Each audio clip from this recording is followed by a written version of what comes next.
As Charles Woodson would say, Raiders.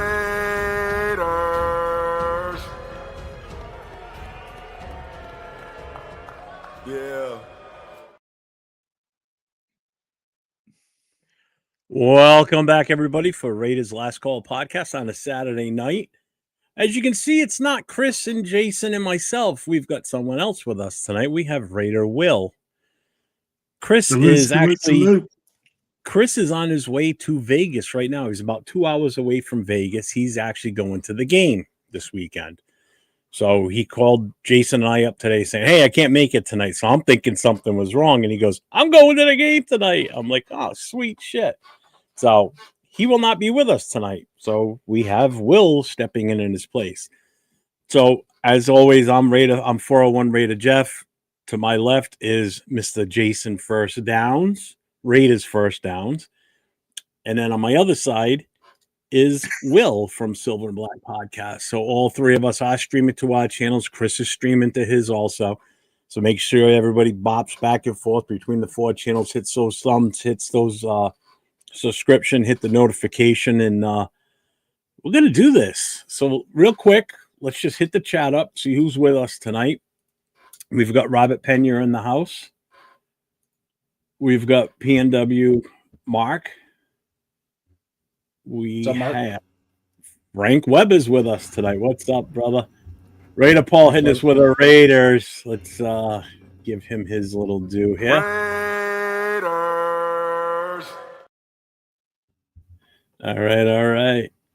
Sacktown Raider Mike's in the house. What's up, brother? Sacktown. Accelerator's in the house. What's up, my guy? Salute, brother. Let's see who else is here. Donuts Duncan with the Raiders. Oh, we got to do it again. Raiders.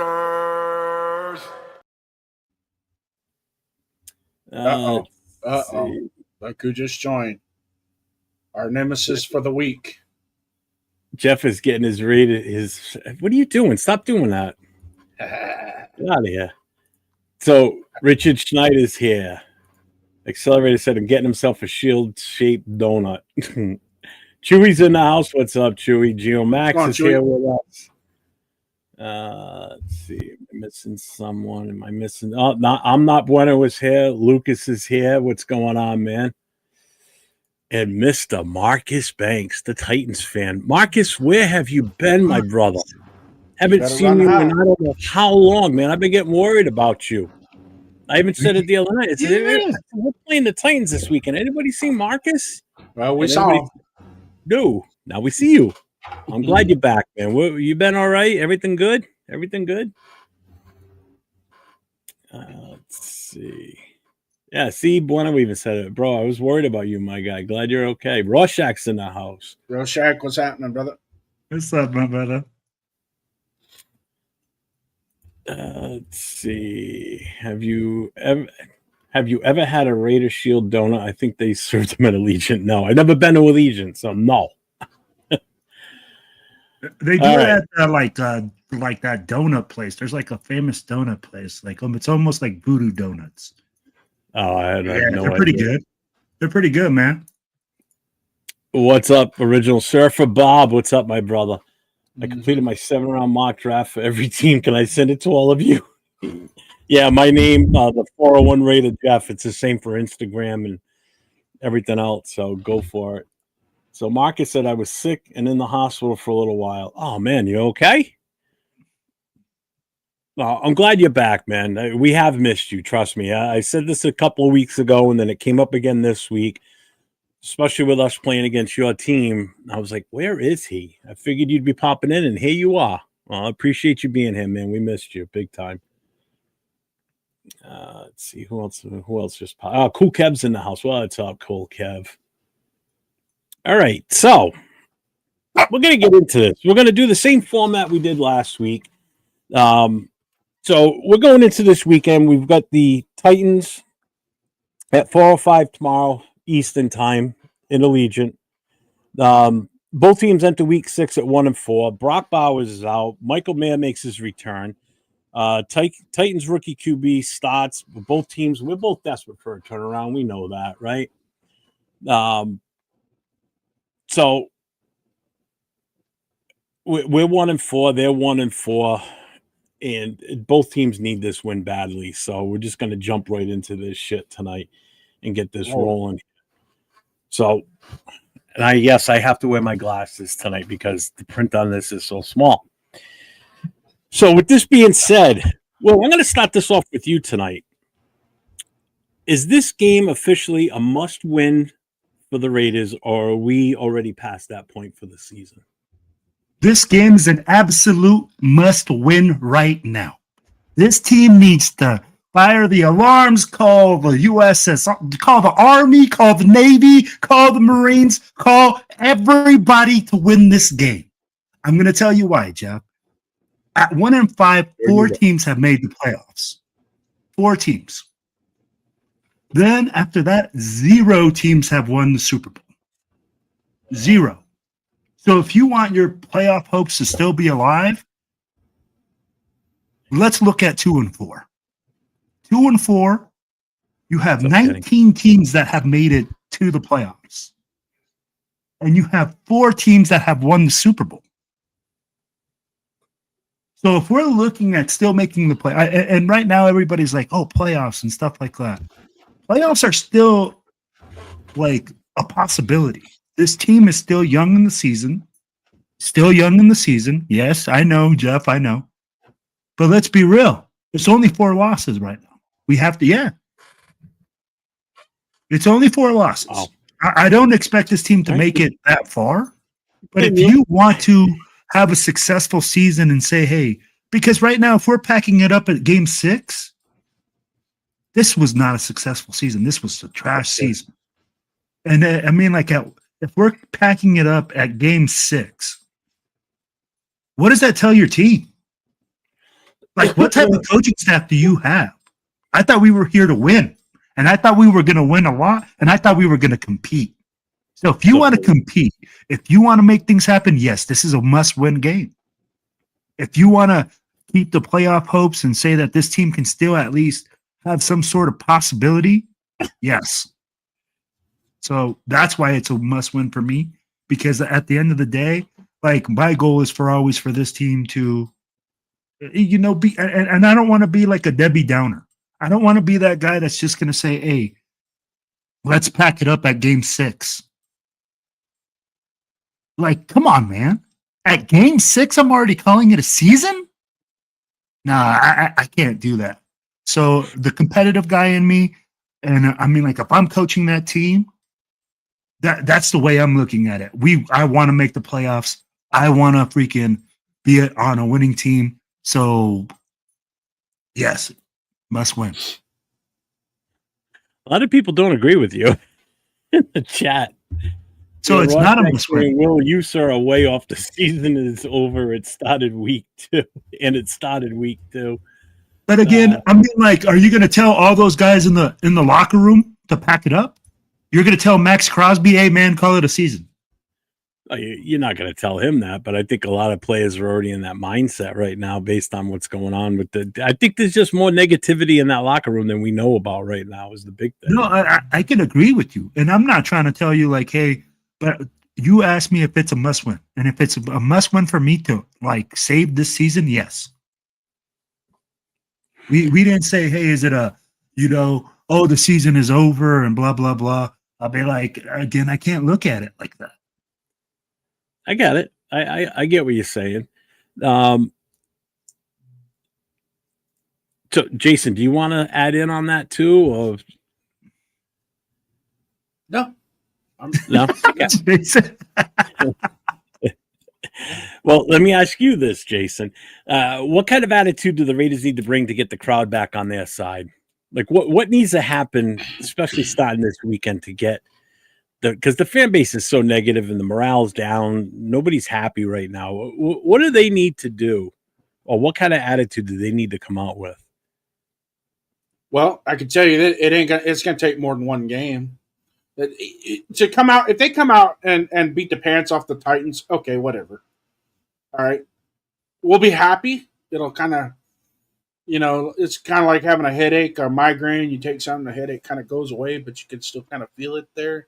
It ain't going to go all the way until we just keep taking the medicine throughout the year and bringing as far as the type of attitude that they need to bring. Look up in the frickin' stands. Look on go on YouTube, go on the internet, and see how passionate we are about that team, and carry the same passion out onto the football field that we carry with us all the time. Because I could tell each and every one of you guys that's got the uniform on tomorrow, in 5 weeks, 5 days, 5 weeks, 5 months, 5 years from now, a lot of you guys ain't even going to be able to represent this shield. It's our shield. We're begging you to go out there and show everybody that our shield means something. Bring the attitude with you. We're going to bring it. Raider fans are going to bring it all the time. That's why we're so upset. And it's like most teams wouldn't have nearly the amount of fans getting on YouTube or streaming or whatever, pounding the table like we do. And it's been 22 years, it's been 22. We had a couple years. We had 2016. I thought we saw the light. 2017, and then 2018, it was just like whatever. And then the Gruden fiasco. I'm fed up with the way they've done shit for the last 15 years, 20 years. Okay. And it's time that they go, look, we just got to just stop with the way we've been doing it, and I was confident at the beginning of the year, much like you two and everybody else in the chat. We were pretty confident at the beginning of the year that we finally had some semblance of respect in the NFL with who we hired, how we built our front office, how we went out and got Tom Brady to come in and be a part owner of the team. So we had a little bit, maybe commanded a little bit more respect in the NFL. Financially now, we're not the poorest team in the NFL no more. So it just, at the beginning of the year, it just felt like, okay, I kind of feel that 1999 vibe. In 1999, you kind of feel that this team was going to start doing something. Even though we were 7-8 going into that game against Kansas City, after that Kansas City game, it took off the next year in 2000, 2001, 2002, and then 2003 went boop. And not realizing that Coach Davis had sold our soul to the devil to try and win a Super Bowl with the salary cap and all his finances. I think we're still paying on loans that we took out to pay those players back then. Marcus, I don't know if you were here when I said earlier, Chris isn't here tonight. He's actually in a car on his way to Vegas for the game this weekend. So this is his first time going to Allegiant, which I didn't know. I thought he had already been there before. So he's about an hour, 2 hours outside of Vegas right now on his way there. So he will be at the game tomorrow. 8:05, Chris for Raiders will be there tomorrow. So just to let you know, look for him. Just look for the black bald guy walking around with a cane. He said he's gonna meet you in J-Lot. Yeah. And Robert Pena, thank you, brother, for posting everybody's links in the chat. I appreciate that, man. Thanks, Pena. Thank you, sir. That's what a moderator is supposed to do, and I appreciate that. Yep, keep the riffraff out. Accelerator says, yep, a victory over the Titans is just going to help us quiet for a while. True. Kenny is saying it's definitely a must win. I think in order for us to save some face in this league, especially the fact that we got to go up against the Chiefs next week, because if the Chiefs lose this weekend, there's a good chance that we're going in against the Chiefs, and it's the battle for who's going to be dead last in our division, because we could totally flip-flop it. If we beat the Chiefs and we're ahead of them by one game going into the bye week after that, it's going to make us feel good if we can pull 2 wins in a row, especially one against the Chiefs. Like we should win this game tomorrow. I'm going out on a limb and saying this is not only, I think, a must win just to get morale moving again, but I think it's a game that we should be able to win, because I think we are much better than what the Titans are. So some people may disagree. I don't really care. That's my thought. Let's see. We need to load the team up with a bunch of scatter posts. Yeah, that kid's on fire, man. Just as John Raiders, man, we need to fire Pete and bring Joe Brady. We're all done with old head Pete and getting washed QBs. Time to go young and do what other teams. No.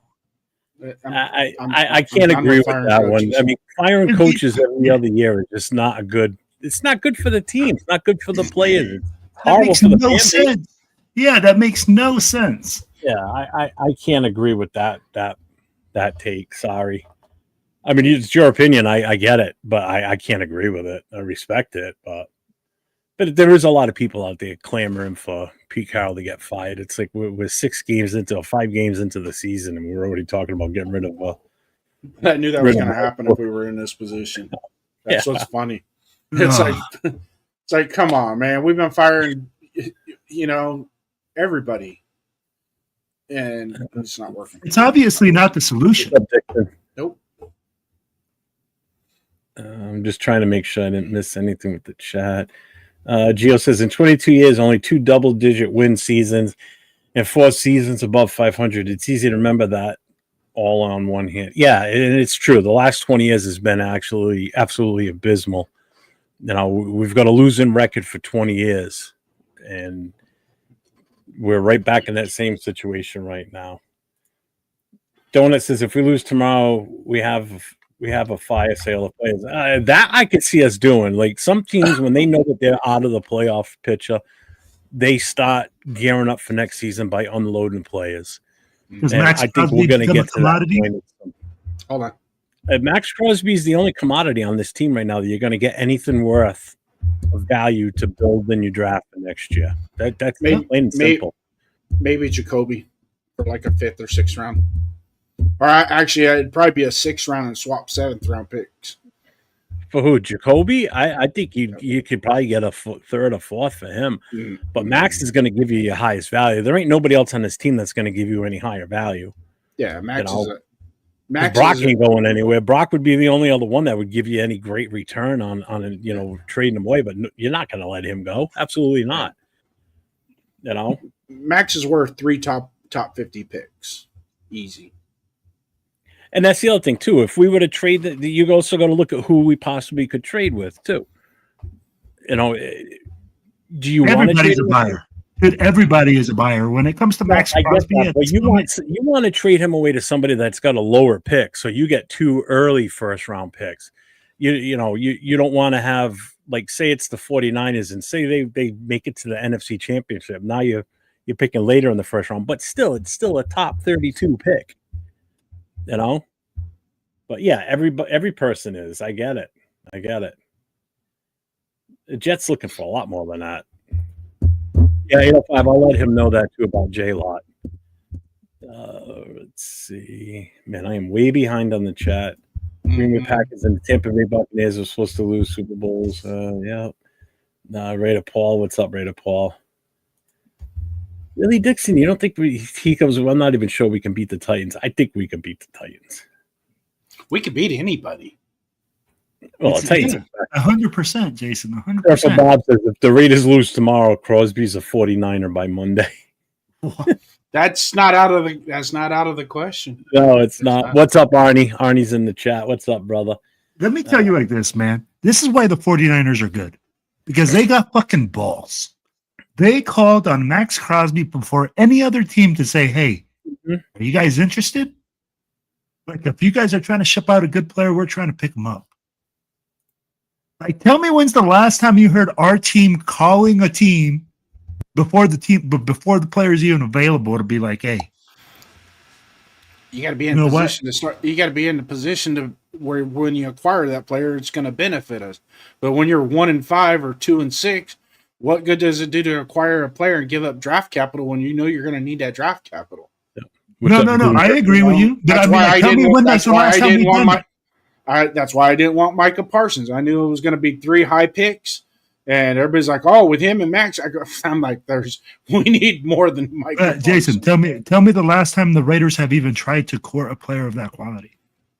Devontae Adams. Oh, that's right. Well, real quick, we got Is that fresh in your mind? That just happened yesterday. Look what it's doing today. Now, let me ask you this. Was that a product of us not having a good system for him? Or was it because, like, what was the I feel like we weren't ready for him. I feel like that was a total McDaniel shit show. We're not ready for anybody that's good. Understand that, first of all. Because we're not ready for any McDaniels. player that's going to excel without the proper players around him. And that's the same issue with Genty. Genty's not going to be as good until we get the right offensive line in front of him. But with that being said, real quick, we got a super chat here from A Priest, $2 super chat. Thank you, Father. Me and my colleagues are aware of the Raider curse.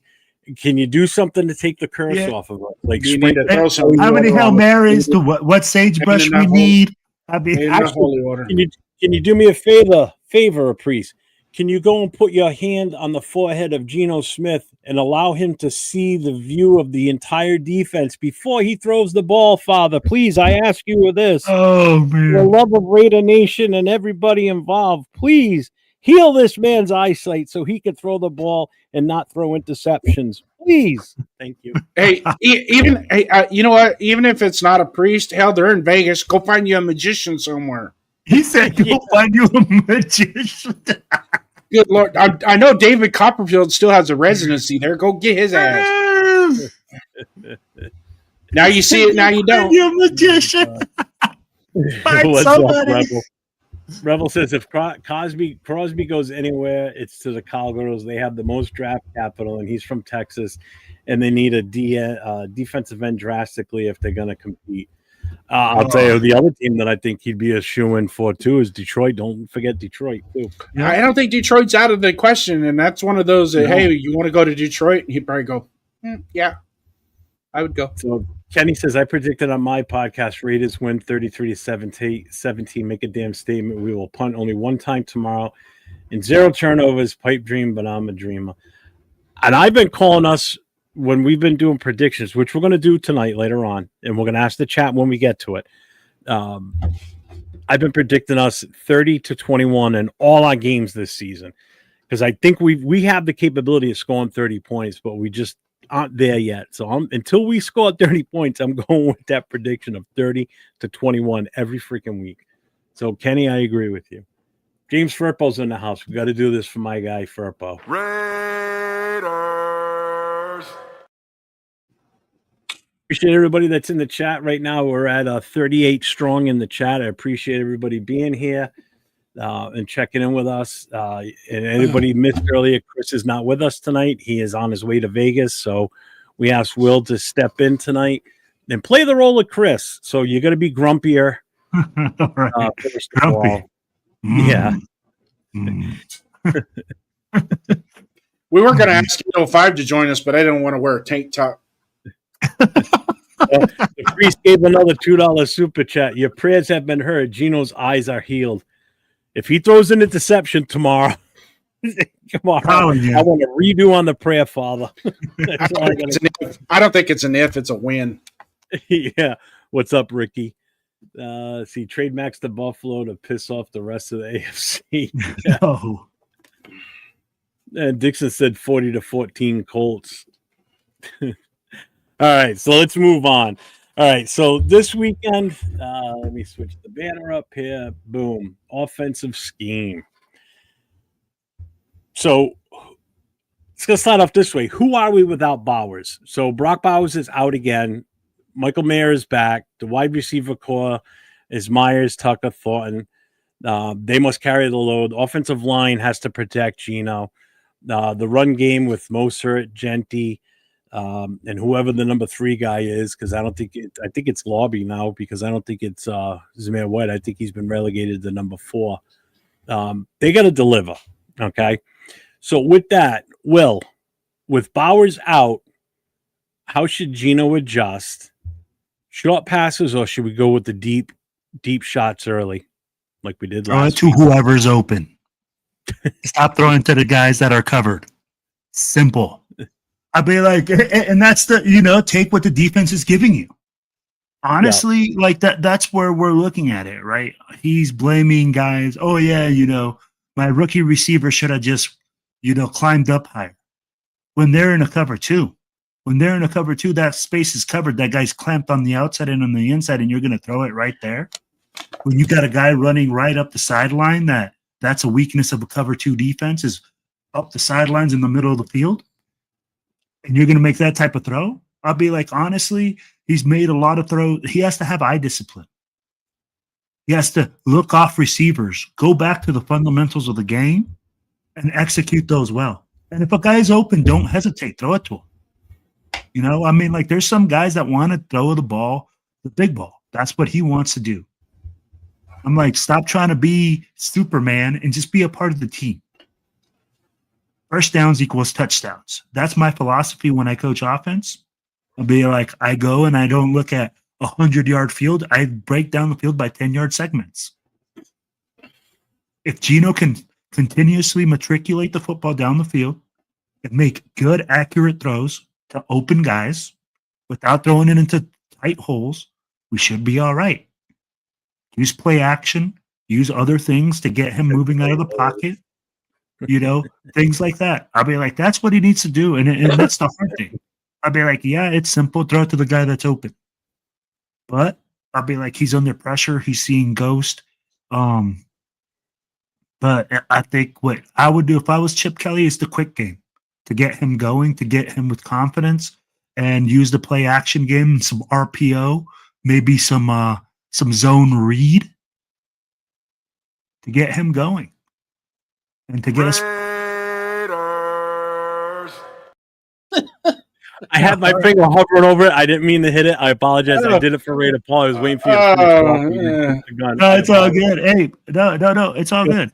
Like I was just saying. Like to shut you up. I'm sorry. No. I get it, Jeff. I see the way it is. Just cut me off. All right, now that you've been talking, Will, can I talk? Damn. All right, I'll just shut up over here. I'll just be over in my corner now.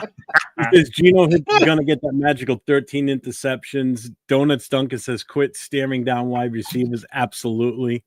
Yeah. Let's see.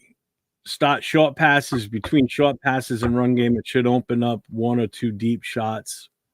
Yep. Everybody else in the chat, if I missed your paying attention, just listen. Oh, okay, no problem. Let's see. Kenny Pickett is underrated, in my opinion. Geno Smith, personally. Backup quarterback's always the favorite player on the team. The only tight holes Geno should be throwing into is them Vegas streetwalkers. Oh my God. Geno might be George Blander's interception record, and I think you might be right. The problem Hey, is Geno Smith's in the chat. What's up, Geno Smith? Fix your damn eyes, man. Go get your eyes examined. That's the whitest Geno Smith I've ever seen. Right? It's Chip Kelly's picture. That's probably why. First, blame the rookies for my interceptions this year. Heard that, Jason. Got my tank top clean and pressed for the tailgate tomorrow. Don't care what it is. Boom. Welcome to the gun show. Yep. Well, leading with that, then. So this goes to Jason now. How much trust do you have in Michael Mayer to be in those key spots that Bowers would be in, or do we have to shift focus to getting the ball to to Jakobi Meyers and Tucker? Different type of tight end. They're both. Don't get me wrong; they're both really good tight ends. What's up, Coach? Bowers just has a different athleticism to him. Meyers is going to be a little bit more. Mayer is more of a traditional tight end, big bruiser that has blocking ability. I'm not saying he's a good blocker, but he has a blocking ability. He has that frame, and his routes are going to be a little bit different. But since we're on this topic, and it's a very good question, Jeff, because you're a great host, probably one of the best on the market. Thank you. Yeah, that 805. Best on the market. Best on the market.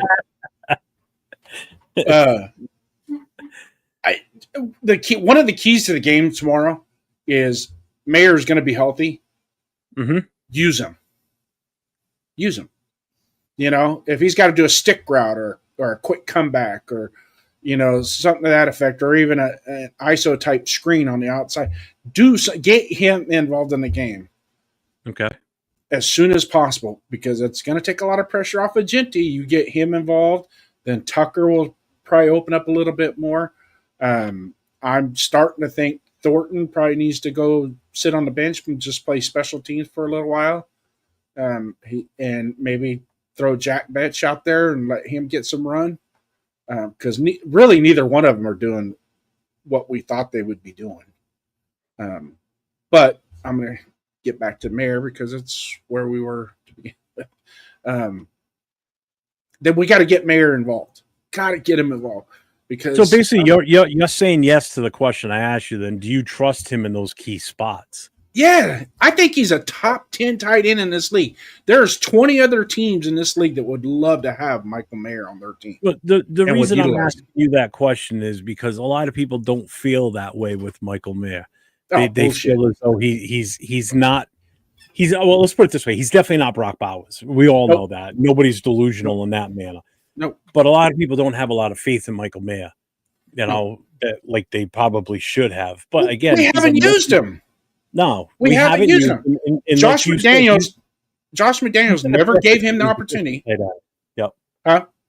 I said you put it perfectly. He's a different type of tight end than obviously than Bowers.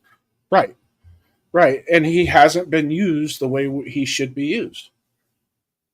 You know, I mean, really, in all honesty, he's going to be the perfect tight end with the single back, 11 personnel. You know, running traditional plays from under center and getting him open. And, you know, he needs – I'll tell you what.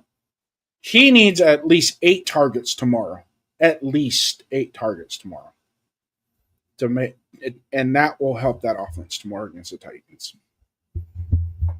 Arnie, I see a question. That is one of our questions for later on. So I've started. I will go back to that. If anybody's got any questions they want us to answer, we're going to do a little Q&A towards the end of the show. So if you want to hold the questions until then, and then we'll go through them. So then I got a question for the both of you on this one then. And we'll start with Will first. What's the ideal pass-run balance for this week? 60-70 or 60 to 70% run. That's what I'm looking at right now in order for us to formulate a win. So you're saying 60% run? Yes. So you're saying 60% run. 60-40, 70-30. That's what I'm looking at. I mean, like, we have to run the ball heavily, effectively in order to prevent turnovers, to control the clock, and to keep their defense off the field and keep them fresh. I mean, like, that's the formula for the Raiders to win every game, honestly. And special teams can't fuck it up. Jason, go ahead, bro. We need at least 55 plays total on offense. At least 55. Genty needs at least 20 carries. I'm not going to break it down in percentages. Genty needs at least 20 carries out of those 55. That's the minimum. That is the minimum. And that keeps us in that will get us into that 17-14, 13-10 type of game with Tennessee. Because that's what it's going to probably end up being. Right? Unless something happens and Chris flies out of the fourth deck and goes down there and sprinkles luck on them, and they start putting up point. Because I tell you what, if the Raiders score more than 30 points tomorrow, I'm taking up a GoFundMe account to take Chris to every home game. You heard it here, baby. You heard it here. I agree with what both of you said. I agree with the 60-40, and I definitely agree with Jason on the amount of touches for Genty. I think Genty needs to be in total touches between 25 to 30 in that range. Yes. Even if it's 25 carries and then the 5, pass attempts towards him, I think that's a good mix. I mean, he showed that he could catch the ball. That's for damn sure. He did it first play of the game last week, and it looked good, and then it didn't look good for the rest of the game after that. 100%. So I guess this one's going to be for everybody too, and this includes the chat. What's one fix in the red zone that helps us finally score touchdowns? We'll start with Jason on this one. What do you think we need to do in order to score touchdowns in the red zone? What's the best option? Well, unfortunately, our quarterback has one of the worst red zone efficiencies, and he had that before we picked him up. I don't know if anybody noticed that when all you stat gurus out there looking at stats, and he was like at 47% effectiveness in the red zone. And that was his Seattle days. So we don't not a whole lot to look up to. Bucket, yeah, Dixon, right on, spot on. Have a different quarterback. I mean, in all honesty, let's think about it. It just if I don't know. I don't want to beat my head up against the wall too many times. And of course, we've been marinating on this shit for 6 freaking days from last Sunday, and so I mean, one of these weeks, our takes and our questions will be different, hopefully. But it always seems like we're going on what we need to fix all the time, and I'm sick and tired of it. Will, what's your feeling on fixing our ability to score in the red zone? We need to run the motherfucking football with some attitude. We need to get some fucking cojones with our interior linemen and freaking move people and move their ass and then fucking make people swallow the football down their fucking throat. It's very simple in the red zone. Have an attitude about you, kick some ass, take some freaking names, and be a freaking road grader. Have some pride in what you do on the offensive line and kick some fucking ass. Then you go play action off of that. You go from underneath center because guess what? You're moving people. Then the defense doesn't know what to do in the red zone. Stop going at a freaking shotgun. Stop playing pussy ball. Like when we're sitting there, oh yeah, we're a finesse team. We're not a finesse team. Have the attitude about you. Shove the football down their throat and give it to them. That's my solution for scoring in the red zone. What did I say last week, Jason? Fucking talks. What did I say last week, Jason? I said, put your foot on their throat, don't let off the throttle, and just lay into them. Go deep right away. We did go deep, but our foot never got anywhere near the accelerated pedal last Sunday. My take on the red zone, I think it's also going to involve Michael Mayer, in all honesty. I think he needs to be that big target on the goal line with the ability to just kind of fall into the end zone type of thing, across the middle plays to him. I think he needs to have a heavy presence in there. And I agree with the running the ball too. Run. I said it the other day. I said the only time I want to see Geno lifting the ball up is to hand it to Genty left or right, and same thing with Mostert. I don't want to see him passing the ball because I don't trust him passing the ball. I don't think anybody does. And I agree with Dixon. A different quarterback would help too. That's another way to fix the red zone issues. I think our quarterback situation is kind of it's printed and stamped. We're not changing. That's not going to change, minus an injury. I don't think. And that's Donuts is right too. Betch needs to be more involved. He was involved last week a little bit more. He had 3 catches. Prior to that, he had 2 all season. He had 3 catches in 1 game. Yep. Yeah, and coach is right too. That finesse shit ain't going to beat anybody. We just got to be aggressive, man. Mm-hmm. Let's see. That's why they need to stop with the small linemen. Yeah, exactly. What's up, early riser? What's going on, brother? A foot needs to be near the accelerator pedal. Oh, good Lord. Yeah, so nice play on words there, accelerator. So lame. That was so bad. You're better than that. That was... If we do an outside stretch runs, we need big receivers on the perimeters to throw blocks. And we don't have that. But you don't need big receivers. You just need guys that want to do their job.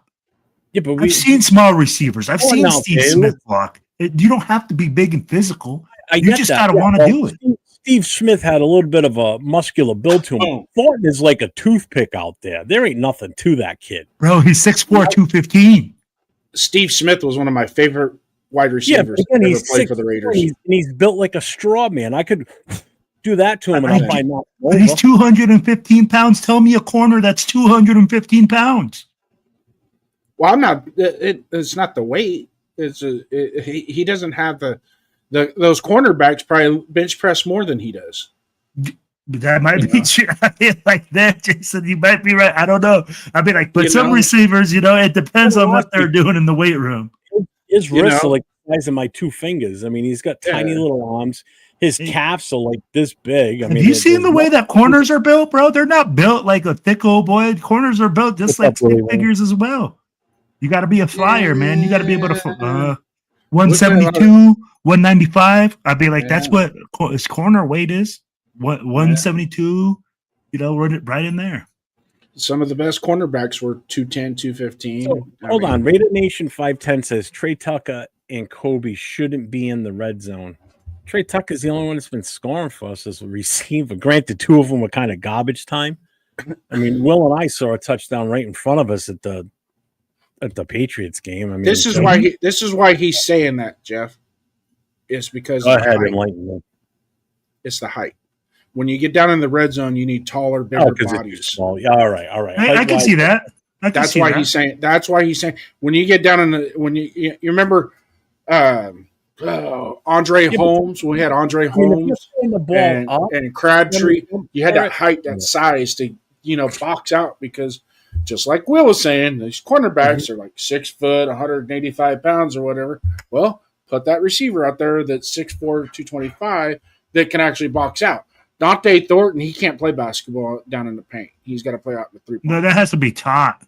Yeah, he got no muscle. He got no ass, as 805 would say. Even if you just box out, I'd be like, even if you just boxed out like in basketball, but he doesn't. They're not taught. He doesn't. Yeah, he doesn't. Marcus Banks on his membership for 3 months. He says it's great to be back, Raider Nation. We missed you, man. I'm glad you're back, and I'm glad you're healthy and you're doing well. So, appreciate my second favorite Titans fan. He said my second favorite. Yeah. Thanks, Mike. I appreciate that too, brother. Sacktown.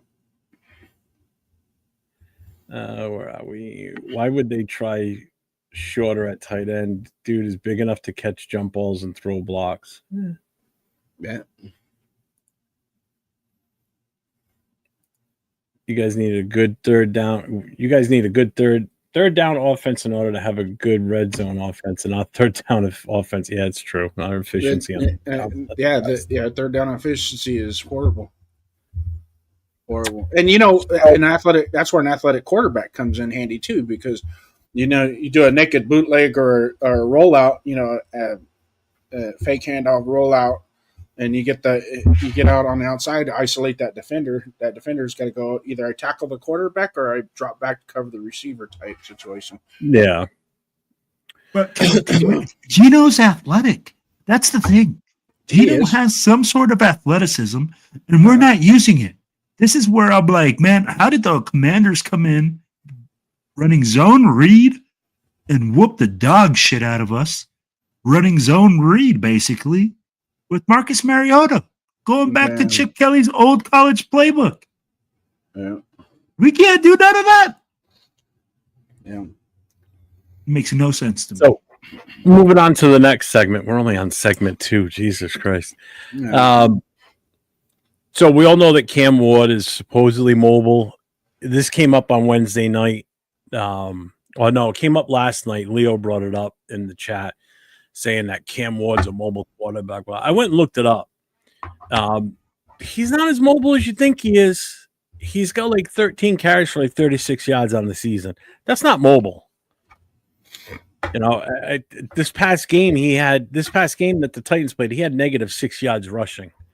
All right. So he's not as mobile. He might have been mobile in college, but not in the pros. He's not. So he hasn't done it yet. Yeah. So no. Can we say it like this though? Hold on. I got questions for you. Don't jump ahead, Johnny. Jump ahead. Jump ahead. No, because you were talking about his mobility, but I mean, I know we're getting to that. That's the whole point of it. Even with his the sunglasses are on. And his talent, the Titans offense still runs through Pollard, Spears, and obviously Ridley and Lockett. Jason, do you blitz early or do you play contain to force him to to read? Because he is still a rookie. Does he still fully read defenses the right way? That's a good question. That's a very good question. That's why I asked you. No, he does. He can't. He still kind of had a difficult time reading an NFL defense. So, I mean, you live and die by the blitz. You know, if you're going to get blitz heavy with them, you know, there's coaches on the other side that can figure out, okay, we're just going to put them in a different situation where, you know, because we're going to be forced to go man over if we start blitzing. And what's that going to do? It's going to leave Caillou Blue Kelly one-on-one man coverage with Calvin Ridley. You know what I mean? I could throw it fucking left-handed with my left arm underhanded and get it to him in that situation.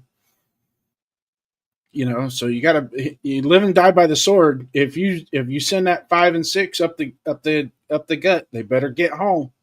Mm-hmm. Better get home because that kid he's still talented, and he's shown flashes this year.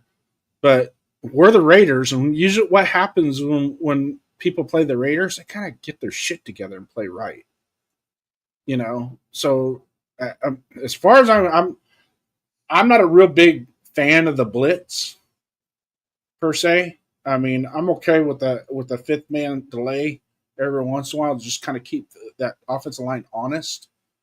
But it's you got to get 4-man pressures, especially when you got Max Crosby. If you can't get 4-man pressure with Max Crosby, then fuck it, just let him do his thing. Let Cam Ward just do his thing. So we got a message from segment number 3, which is the next segment. When are you slowpokes going to finally get to me? Your viewers can't stay awake all night. So, Will. Quit putting our viewers to sleep, Will. Who's the defensive key in this case, though? Is it Crosby? Is it Wilson? Or is it a DB? Or is it one of our linebacks? The one game record we have is Max Crosby. Max Crosby is our big X factor.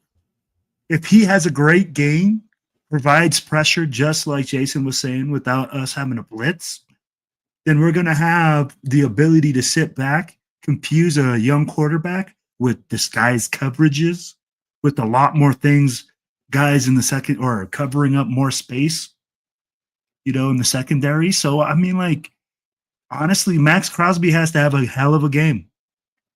He has to be the guy that isn't getting fooled on zone reads. I mean, he has to play disciplined and has to be big-time plays. We have to get turnovers this game. Turnovers are a must. Whoever wins the turnover battle will win this game. And I think Max Crosby is a big part of that. Well, this is a question for both of you then on this point.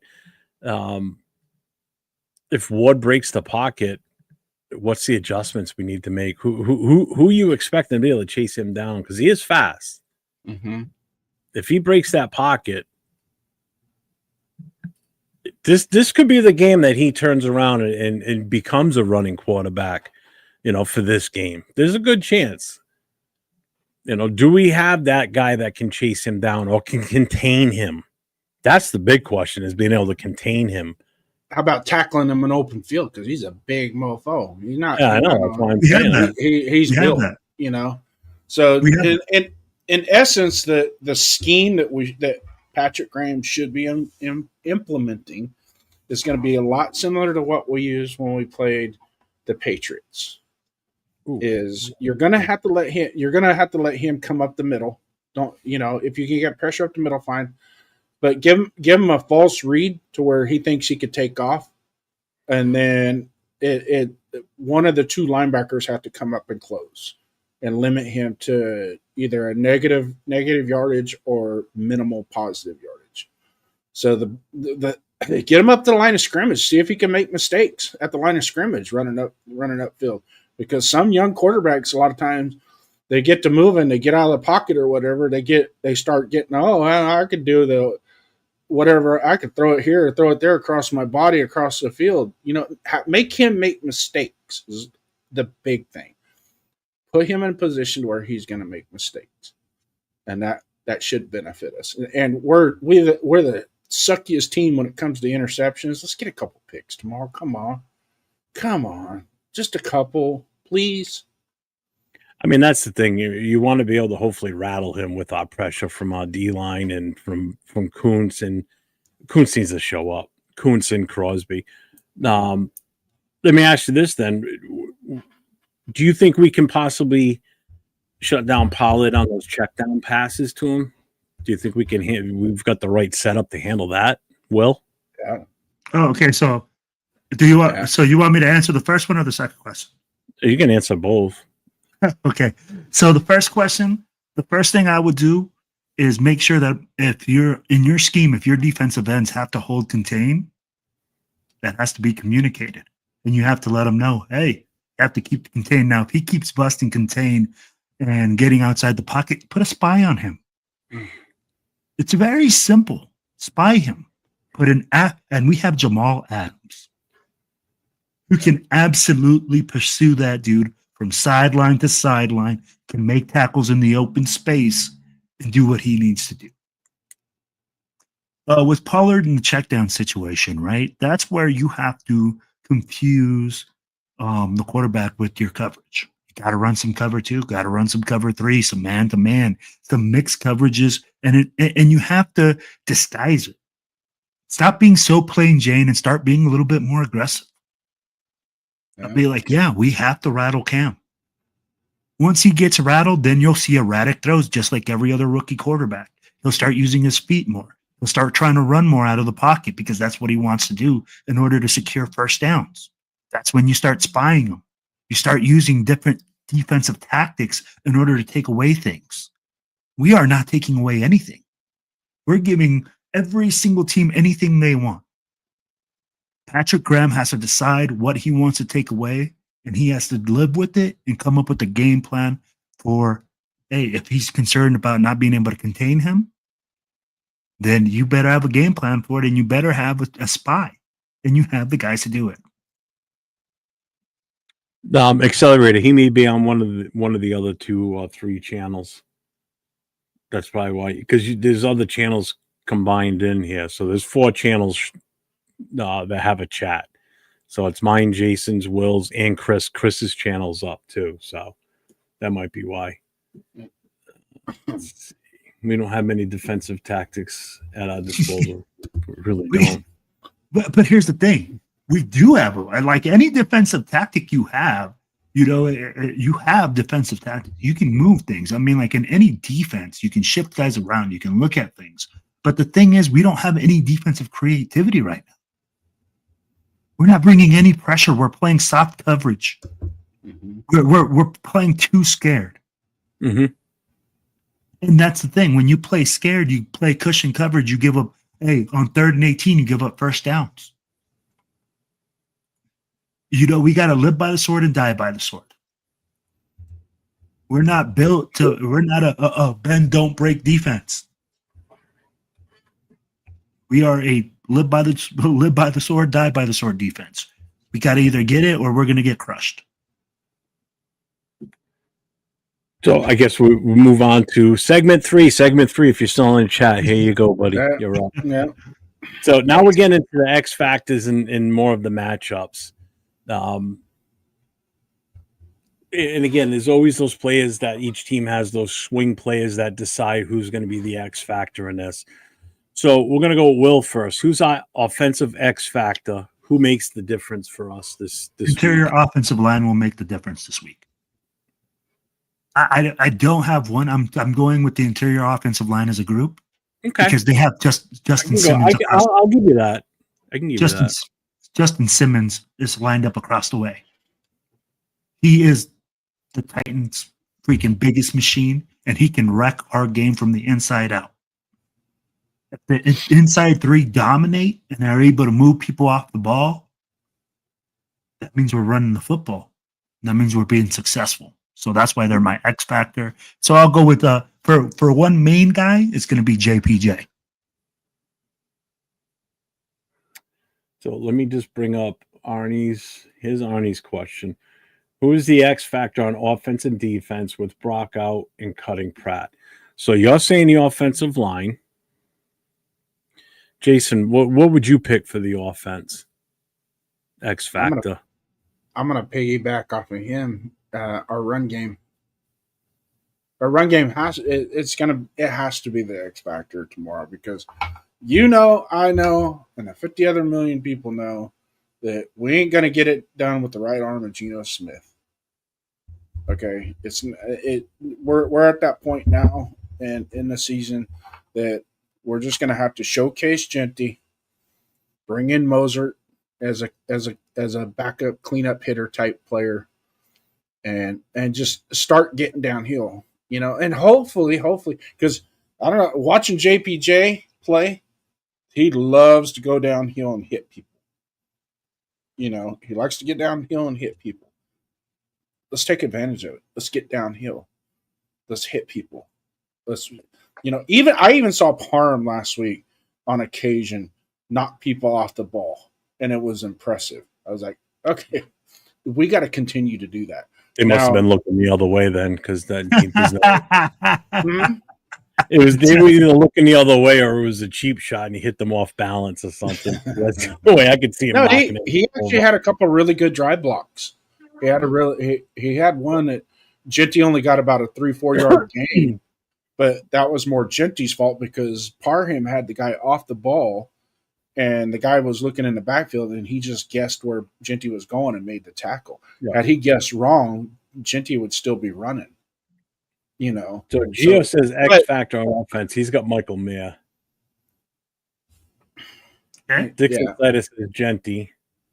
Yeah. Donut says X factor is punt and kick coverage. Can't kick this. We're going to cover special teams too. We're going to get that's separate. That's going to be an X factor. That's going to be an X factor. He's not wrong. We're talking offense and defense. We just did offense, so now we're going to ask you both the same question in the chat. Who's our X factor on defense? Yeah. And if you both say Max Crosby, I'm going to reach through and smack you both. That's such an obvious answer. Max Crosby. He should be the X factor no matter what. He should be the alpha man, the alpha out there. Pick me someone else that you think can step up and be that guy. Max, that's too easy of an answer. That's like saying who's going to be the best guy in the offense for the Patriots during their dynasty. Oh, Tom Brady. That's so easy. Pick someone else. Making it difficult for you. Well, you go ahead. So if you're saying that, our 1A, because, we said Max Crosby's are definitely X factor. Now you're cheating. Just pick someone else other than Max Crosby. Pretend Max Crosby's not even going to play in this game. No. I said 1A. So that's what I'm saying. I'm like our next star, our next guy that really has to have a big game. And I'm going to tell you who has to have a big game in order for Max to have a big game. It's going to be Booker, our interior defensive lineman. Whoever's lined up right on the next side of Crosby has to have a big game. They have to create penetration. They have to create double team. They have to create so much havoc that they're taking on double teams for Max. That's what I see. I'm like, we have to get another guy that's going to stop the run game.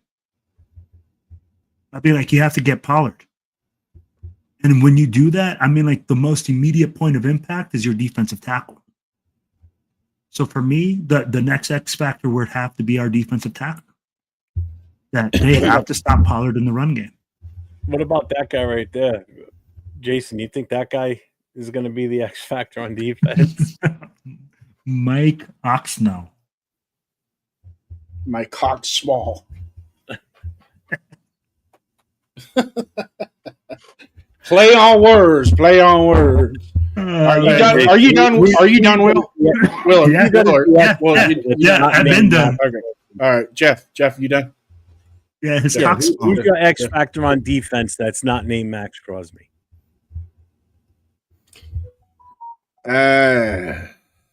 It's tough.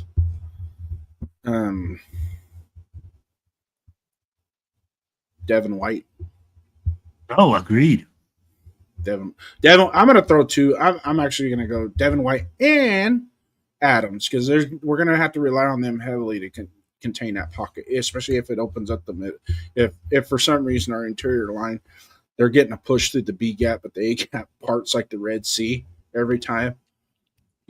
So if they can get pressure up the middle and push it into the lap of Cam Ward, then that's great because now you're playing right into that I think number 98, whatever his name is, 98. That plays right into his hand. What's up, money truck?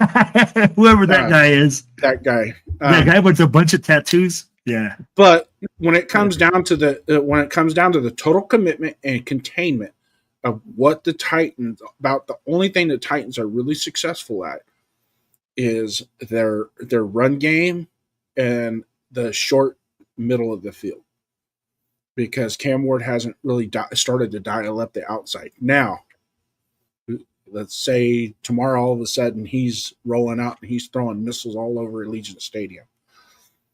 Then those corners, and look for Darian Porter to play more tomorrow. It's going to be important for him to stick to be disciplined, stick to what he knows, and don't overthink it, and just play, do your job. But my X factors on defense are going to be Devin White with the carry along of Adams. All right.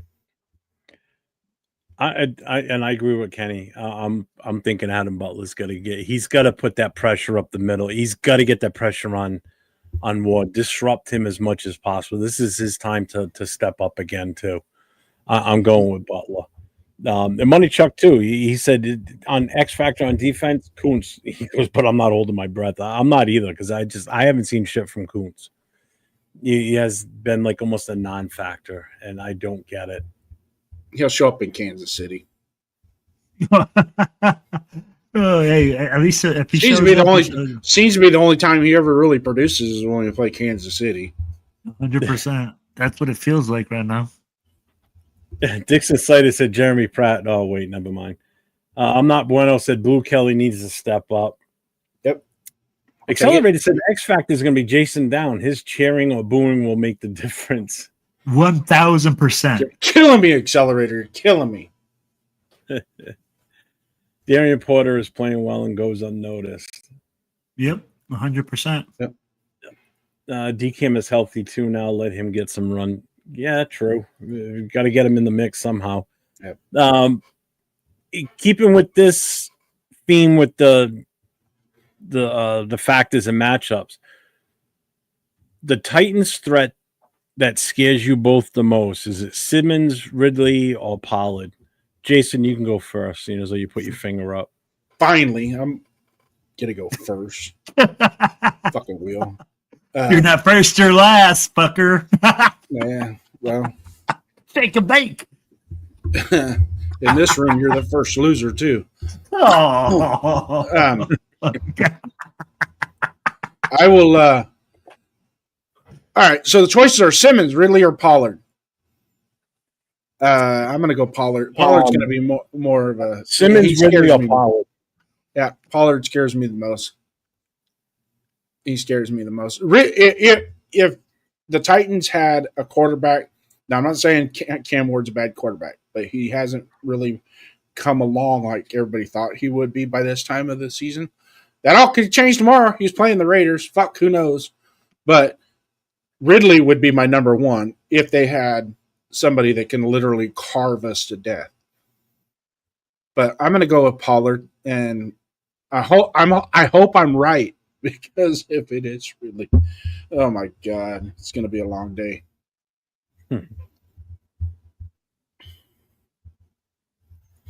Will, your turn. Yeah. I already said it before, man. The Titans really have one game record. Pollard is a great running back, but he's not the biggest X factor on that team. Who? Because, yeah.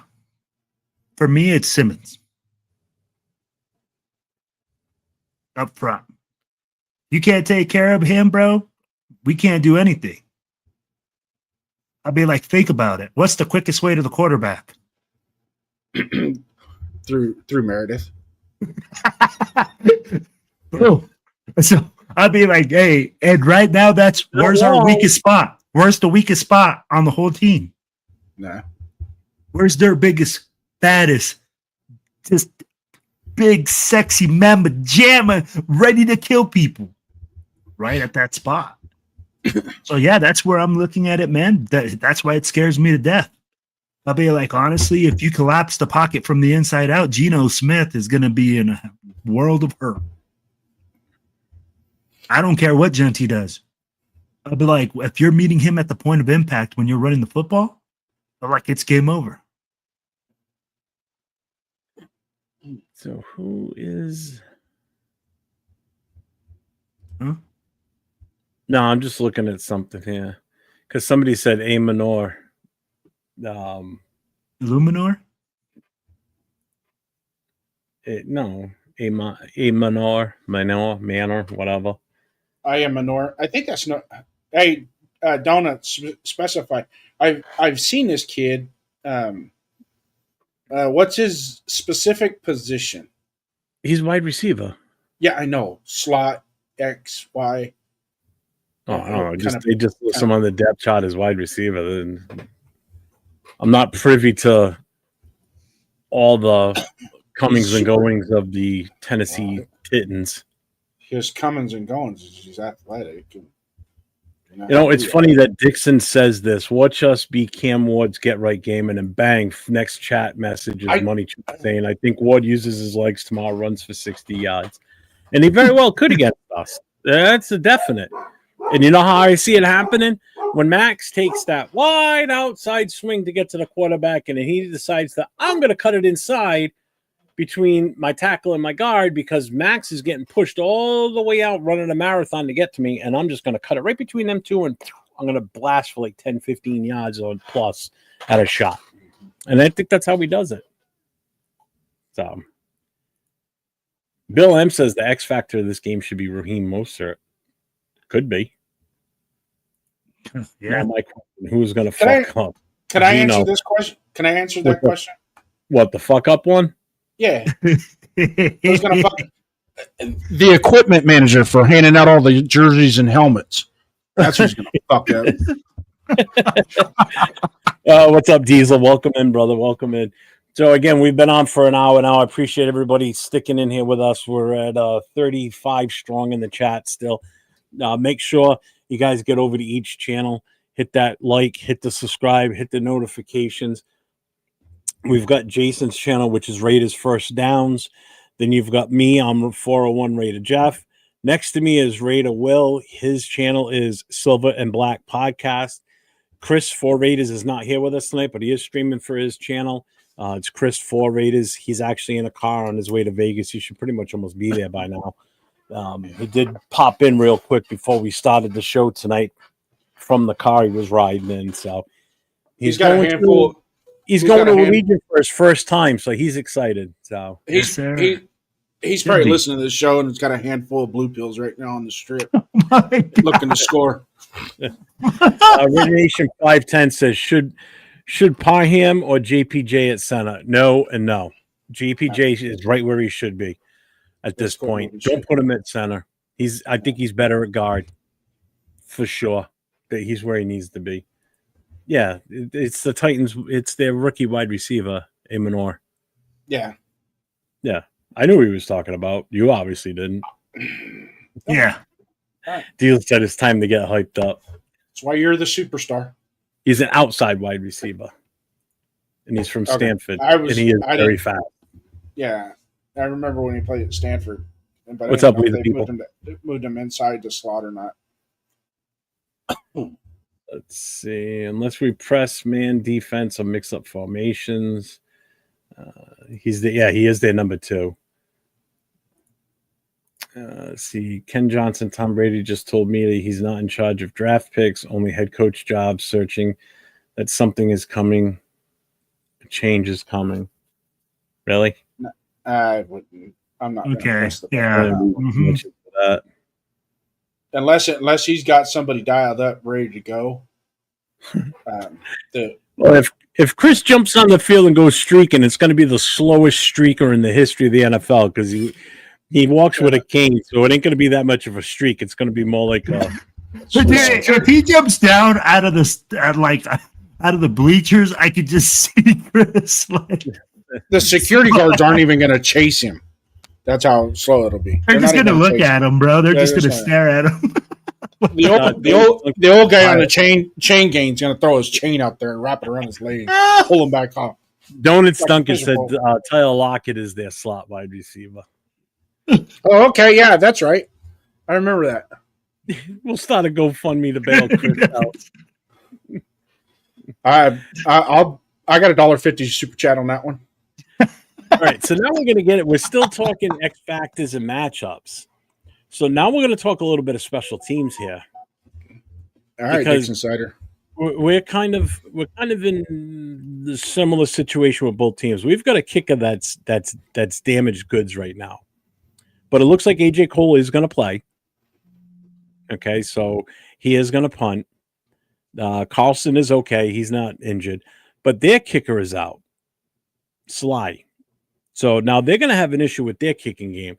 But our issue is not with our kickers. Our issue is with our Edge coverage protection. and our blocking on our extra points and field goals. How in God's name do we correct? I'm not worried about the blocking part. I'm more worried about the coverage team on punts and kickoffs. How do we fix that? What's your take on fixing that shit? Start with Jason. All right, kick the fucking ball out of bounds. Don't let 17 run it back on a punt return. Because most likely you're going to outkick the damn coverage. He's going to be fielding the ball and be 10 yards upfield before our gunners can even get to him. So just kick it out of bounds. A 50-yard punt out of bounds or a 45-yard punt out of bounds is just as good as anything else. You take that aspect of their game, what they're good at, take that away from them. All right. Now let's get to I'm going to go to the kicking game because this is special teams, right? I'm going to go to the kicking game. So our punt block, right?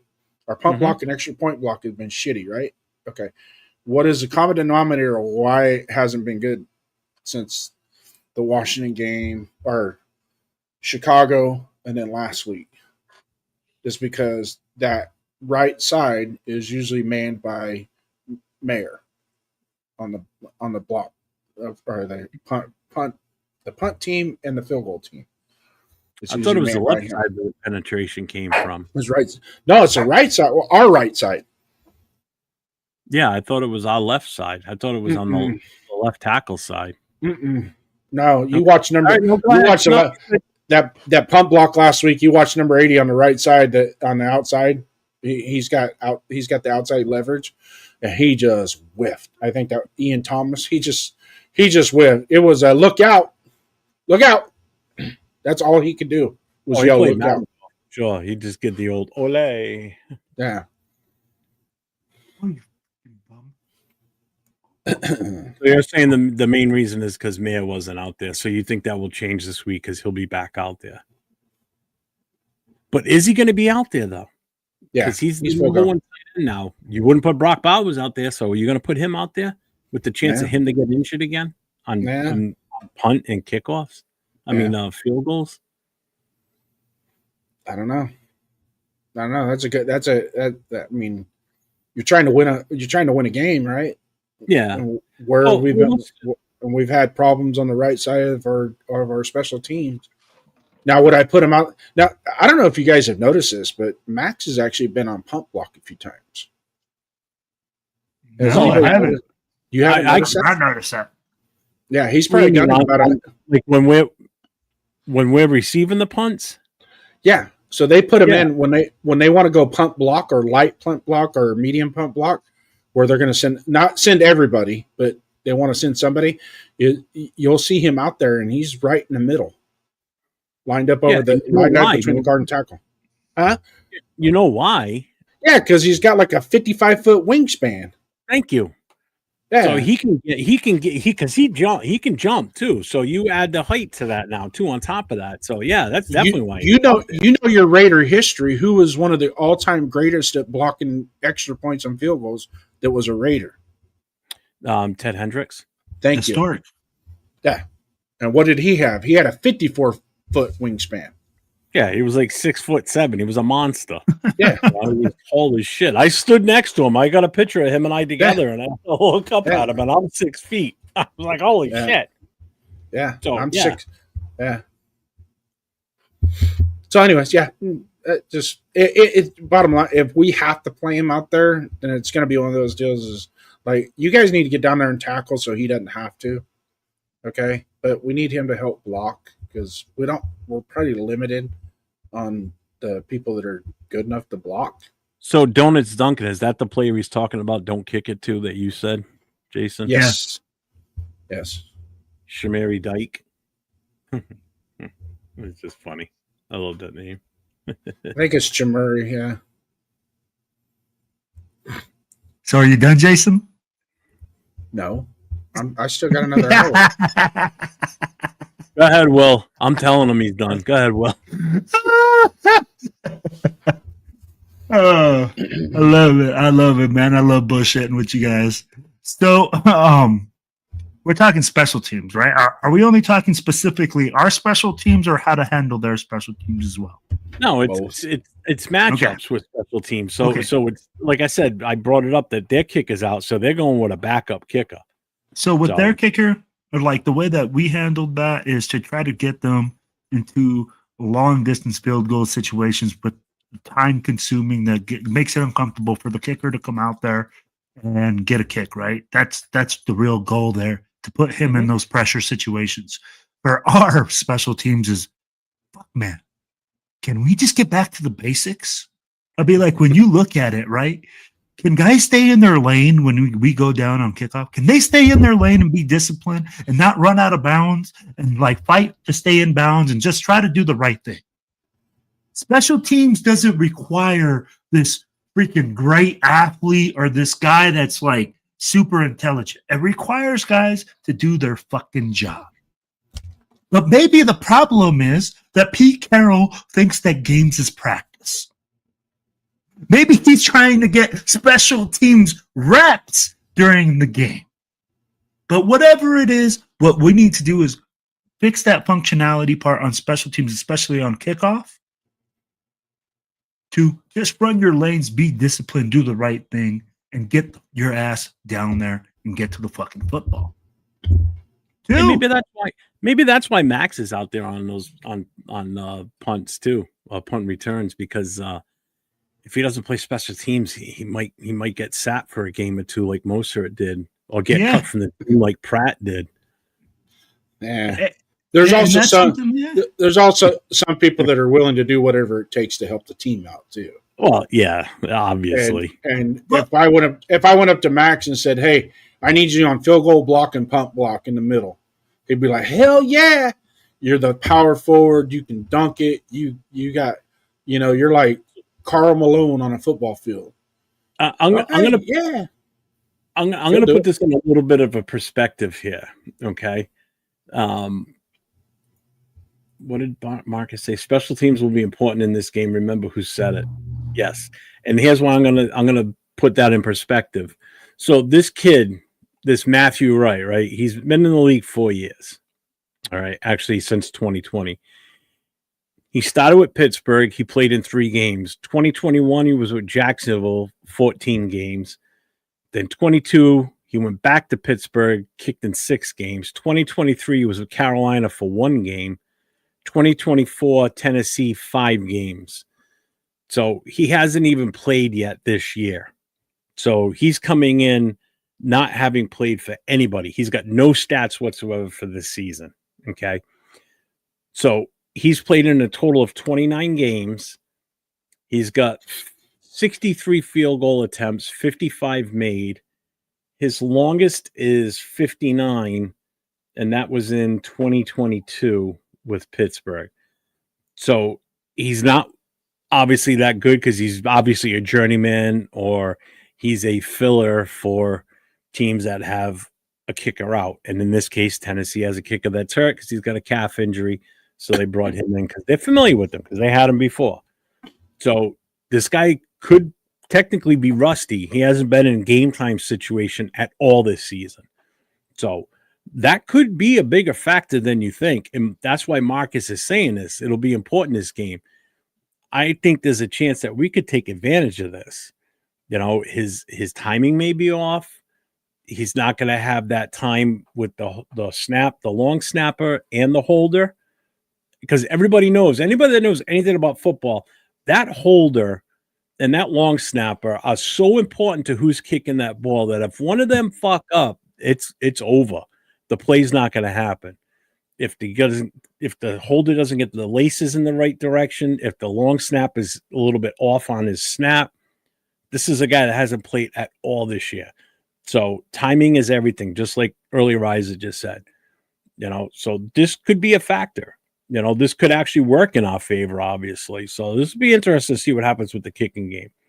We're obviously a little bit better, well-oiled machine when it comes to the kicking game as far as our kickers, our holders, and our snappers, except for Bob and Meyer with his telltale signs on when he's ready to snap the ball. What's up, Shot Key? Good to see you here, brother. We can start calling him Pete Careful because he's being careful to a fault. So, yeah, I think the kicking game could be a big deal. So we're going to move on to the next segment now. So it's discipline, coaching, and momentum. So turnovers, penalties, poor adjustments. We did a horrible job with adjusting at halftime during that Titans game. There was like nothing. Nothing changed from the first half to the second half. And it was evident. They've haunted us. Pete and Chip, they need to answer for this, basically. So, Jason, I'm going to go with you on this one. How much is coaching versus player execution? Like how much does that mean in a game versus the coaching itself, or is it the player execution that's causing the issues? I think it's a combination of both. But if you look at our roster, the youth and whatnot, the total picture, and how many new faces and new bodies we have, minus the 4 guys on the offensive line. Actually, 5 guys. All 5 of those guys have been with us for the last 2 to 3 years. So I hear this, they got a jail or whatever. No, they've been together. They should be performing at a good rate. So overall, the discipline in and of itself, or the coaching. Let's start with coaching. Coaching has to start putting our players in the right position and making the right decisions so they could be successful. And I truly believe that they need to do a better job at that. Secondly, the players need to execute the plays, be consistent to give the coaches more confidence to move forward with better ideas and better schemes.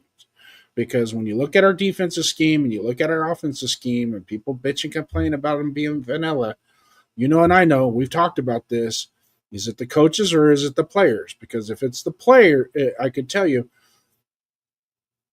good coaches sometimes will recognize, and 805, Coach Gravy, all you guys, even Will, you coach too, that sometimes you get a group of guys that you go, I can't run those plays, or I can't run that type of defense because the players that I have can't execute it to that level.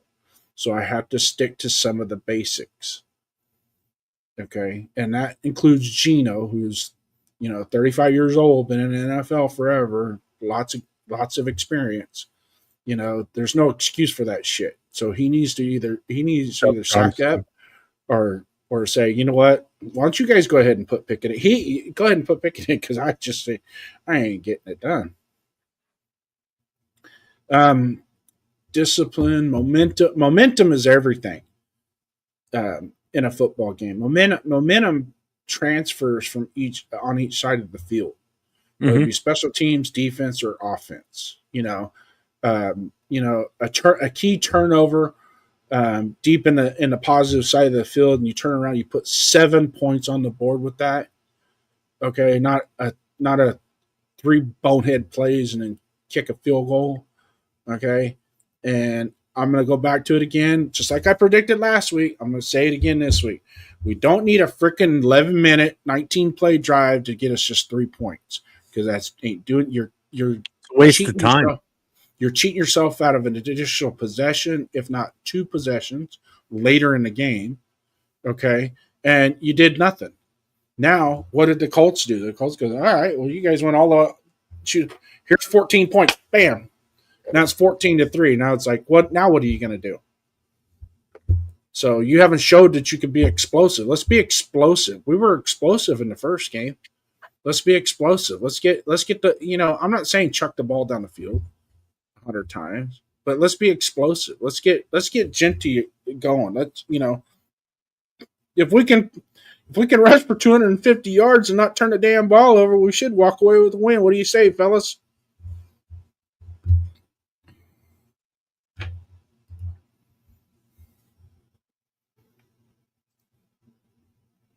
What? Are you done?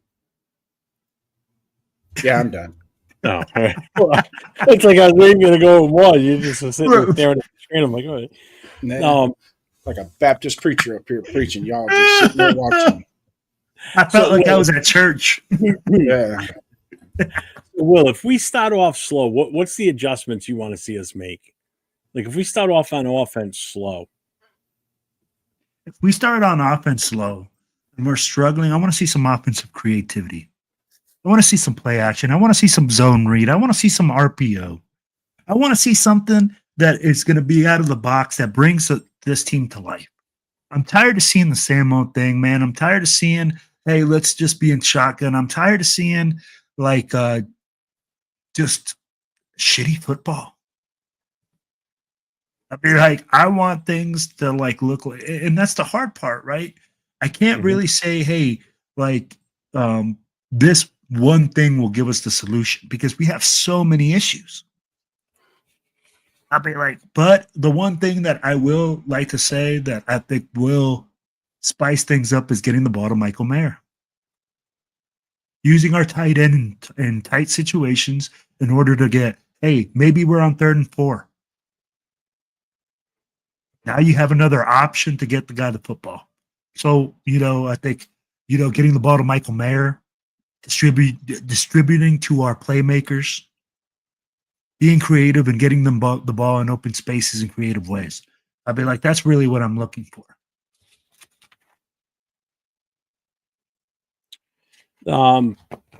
So again, this is still a coaching discipline and adjustments. It's a question for both of you. Who needs to step up as a leader inside that locker room besides Max? It can't always be him. Remember that. Someone else needs to step up. Now, granted, he did call a players-only meeting yesterday. We discussed this last night at the start of the Friday Night Live show. He did call a players-only meeting yesterday, and he said he plans on doing that every Friday for the rest of the season. So if it's not him stepping up, who else would be the next natural leader out of this organization, out of this team in the locker room? Who would you like to see, or who do you think it should be? Jason, go ahead. It should be Geno Smith. It should be Geno Smith. But What's up, Ernest? But it can be Jakobi Meyers on the offense. I'm talking offenses. We'll just start with the offense cycle. It can be Jakobi Meyers. He's a very respectable person. People respect him.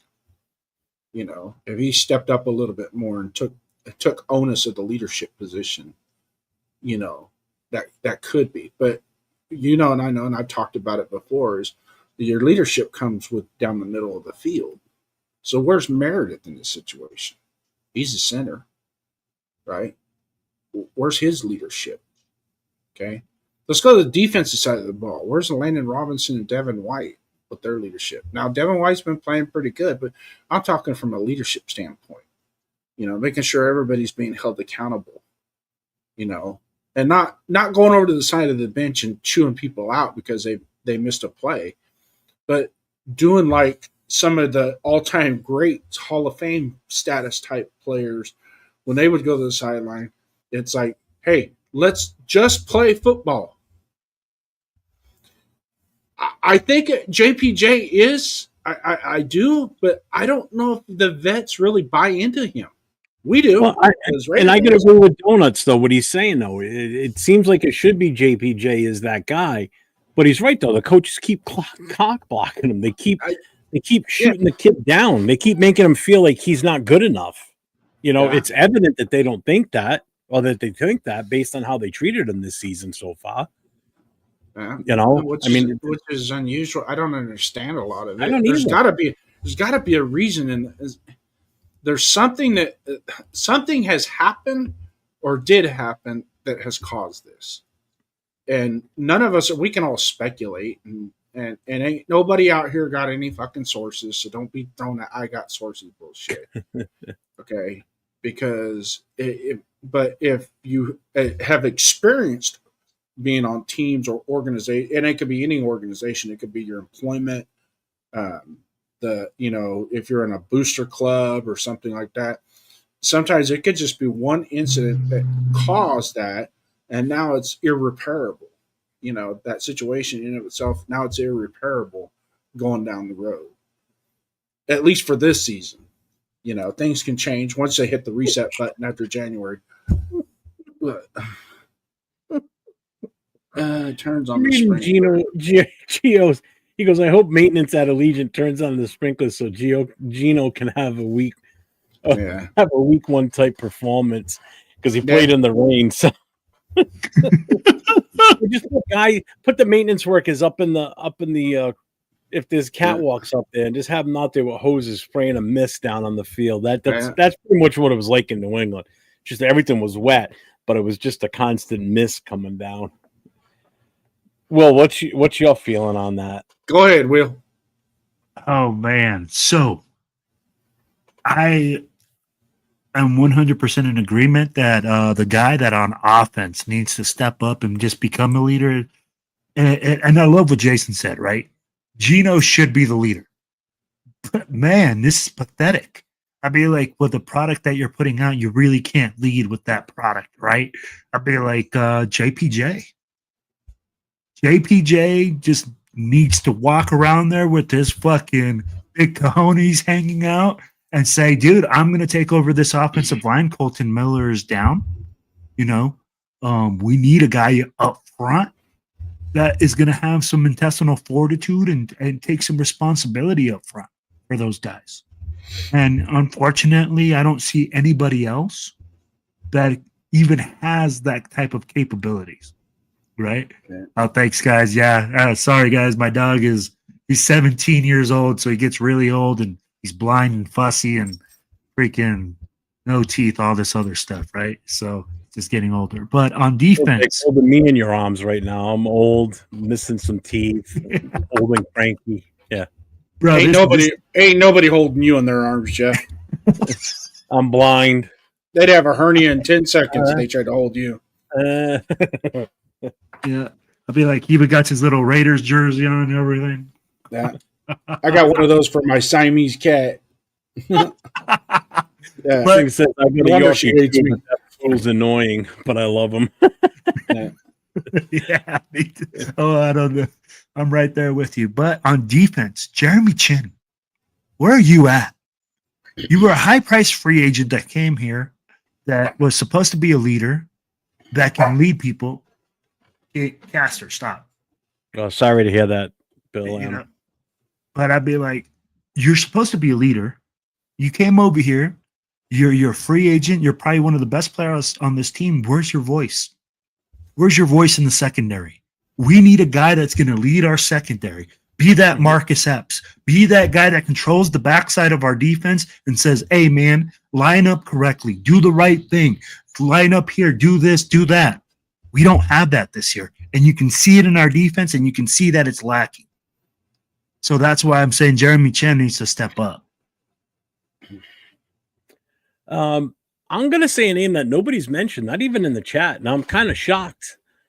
On defense, Max Crosby. Adam Butler, where the fuck is his voice in all this? Why is he not out there as your big, beefy defensive tackle? Like, play the Christian Wilkins part in this. Wilkins was very vocal when he was here. He needs to be that guy. He needs to be that other voice on that front line on the defense. On the defensive side, I think it needs to be him, too.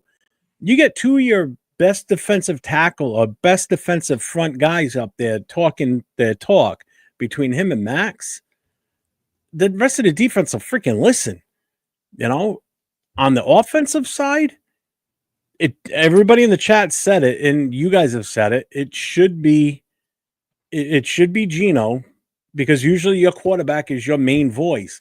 And I will say this: I think that was one of the things that AOC had when he was our quarterback. He had that voice.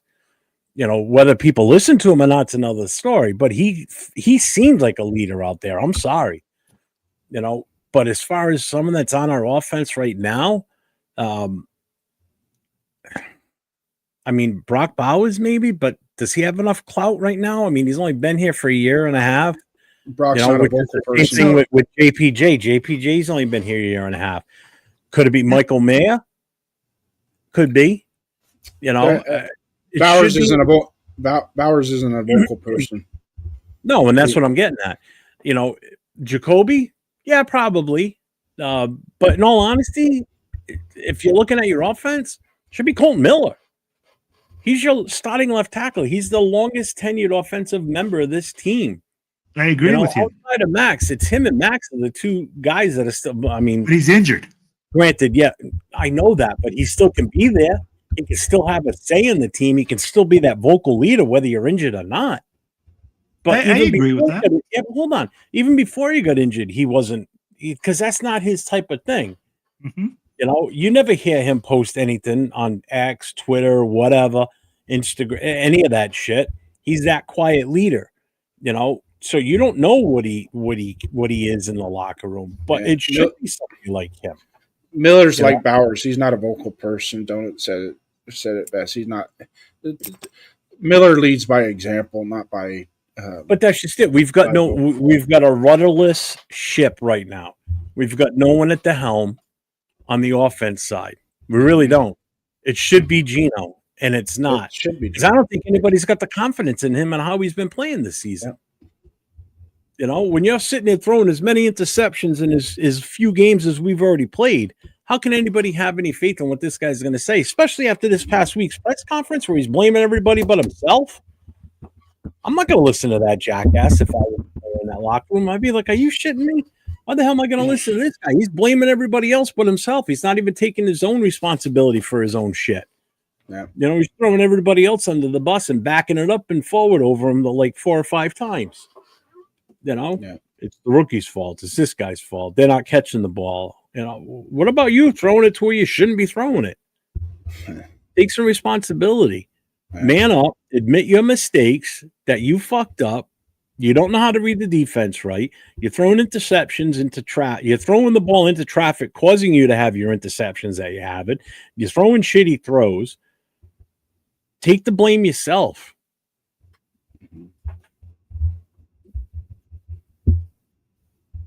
My rant's over. Oh, that was good. That was good. That was good. Can we clip that? John Reed is right. He's lost the teammates' respect. He really has. If I'm on a team and my quarterback, who should be the natural born leader of that team, because that's how every team is set up in this league, Mahomes, if Mahomes comes in out of a game and sits there and says, it's this guy's fault, it's that guy's fault, this guy's fault. If you don't think a little bit of his respect drops after that from the rest of the players in that locker room, hell yeah. No, what's he do? It's my fault. When he gets to the podium and they ask him questions, what's a good quarterback do? It's my fault. I should have paid attention to what was going on. I should have gone a different way with that ball. It's my fault. I take full responsibility. A good leader takes full responsibility for what their fuck-ups are. Even if it isn't their mess up, they still should be taking responsibility for that team as the leader of that team or that unit. Mm-hmm.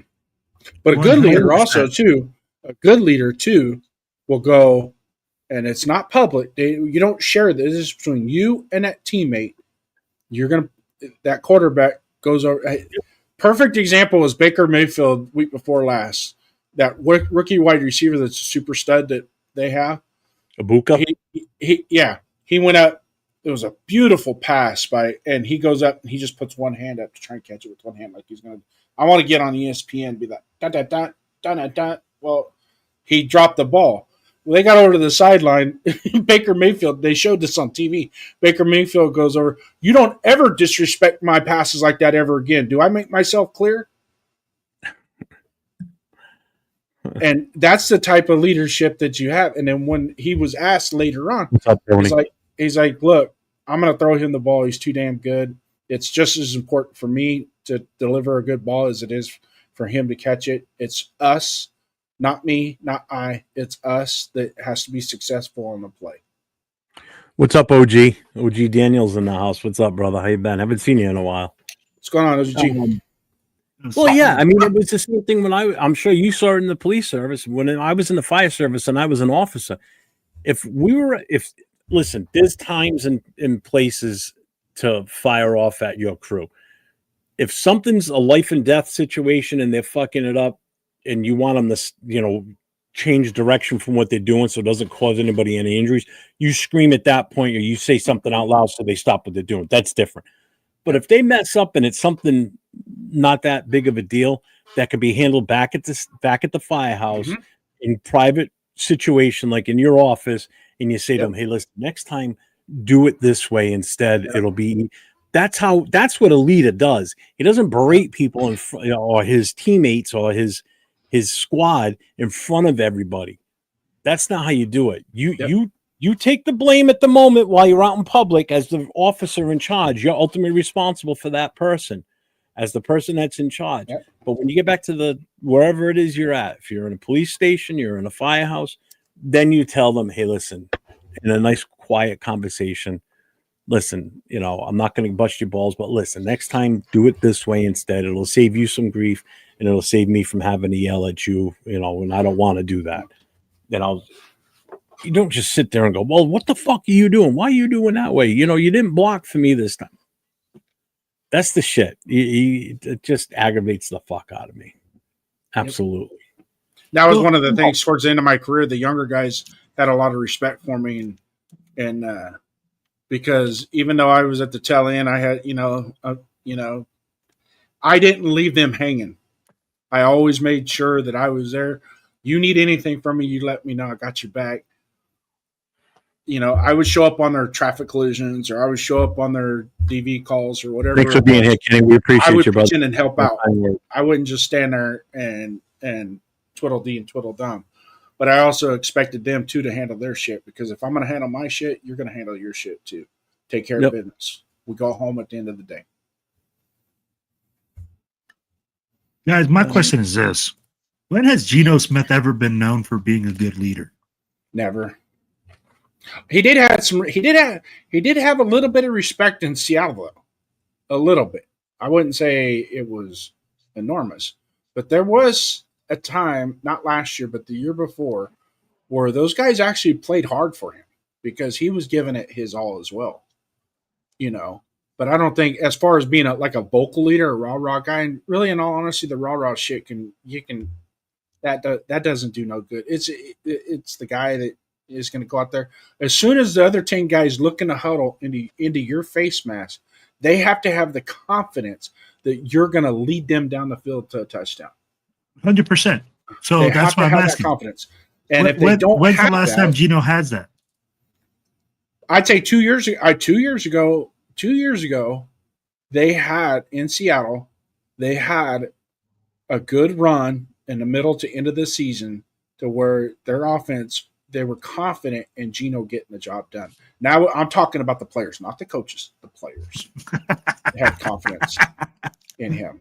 Okay, you see what I'm saying? I'm not saying the coaches. I 100% understand what you're saying when you said it's the players, not the coaches. Yeah, the players. And that's what it takes. That's what a leader is. When you're looking at huddle, and your quarterback or your middle linebacker or your center and your strong safety, you look in the huddle and you look into his face mask and you go, I got to do my job to make, I don't want to let him down. That's where the leadership comes from. I don't want to let him down. Tony, we'll be tied with them, but we need them to lose though too. So they don't go back up on us because they got 2 wins right now. We don't need to be tired. USC's about to win. There's 30 seconds left in this game, and they won 31-13. They got Notre Dame next week. That's going to be a good game. Who's that? They beat Michigan. Michigan was ranked number 15. They're going to drop now. Oh, yeah. So we're going to move on to predictions and final thoughts because we're kind of at the tail end of this now. So this one. Predictions and finals. All right. So Will and Jason, who's your MVP? Who do you think is going to be the MVP in this game? And what's your final score? Devin White, we lose 15-13. 2. And you said Devin White? Mm-hmm. I'm writing it down. So Yeah, that's all right. Will, what do you got? Ashton Genty, 21-17. How many? Oh, What's your 21-17. 21? Was that 21 with the 2? Yeah. Oh, okay. All right. I thought I heard. And you're 41. saying we I was win? "Whoa." Offensive explosion. Yeah. That's a Genty, And you 6 say we touchdowns. win that, right? You're saying we win it? 21-17 us. Okay. Well, I'm sticking with my 30-21. We win. My MVP, Max Crosby. mm-mm. You got to pick somebody else JPJ. besides Mike Stroud. JPJ. Mm-mm. As long as JPJ doesn't lead the team in tackles, we're good. I'm going to go Mostert. Uh-oh. Oh, I like it. Uh-oh. So Thinking outside Donut the box. Thunkin says, and this is for the chat too, so make sure you guys pick what you want too. I can Donut see that. Thunkin says 3-0 Raiders MVP is Carlson for making the field goal. I'll take it. I'll take it. Ernest says winner scores 50. Dixon says Cam Ward's the MVP. 24-10 Titans win. Oof. Ouch. Let's see. I like how autocorrect changed goal to goals. I'm not bueno says 24-9 Raiders. Oh, if it's that type of game, I'm cruising. I'm cruising all weekend long. Gio says MVP is Ashton Genty, Raiders 38, Titans 13. Oof. Good Lord. What's up, Tanner? What's Good up, brother? Lord, that is just throttling right there. So Bill M said Moser earlier, so he's with me. Okay. Oh my God.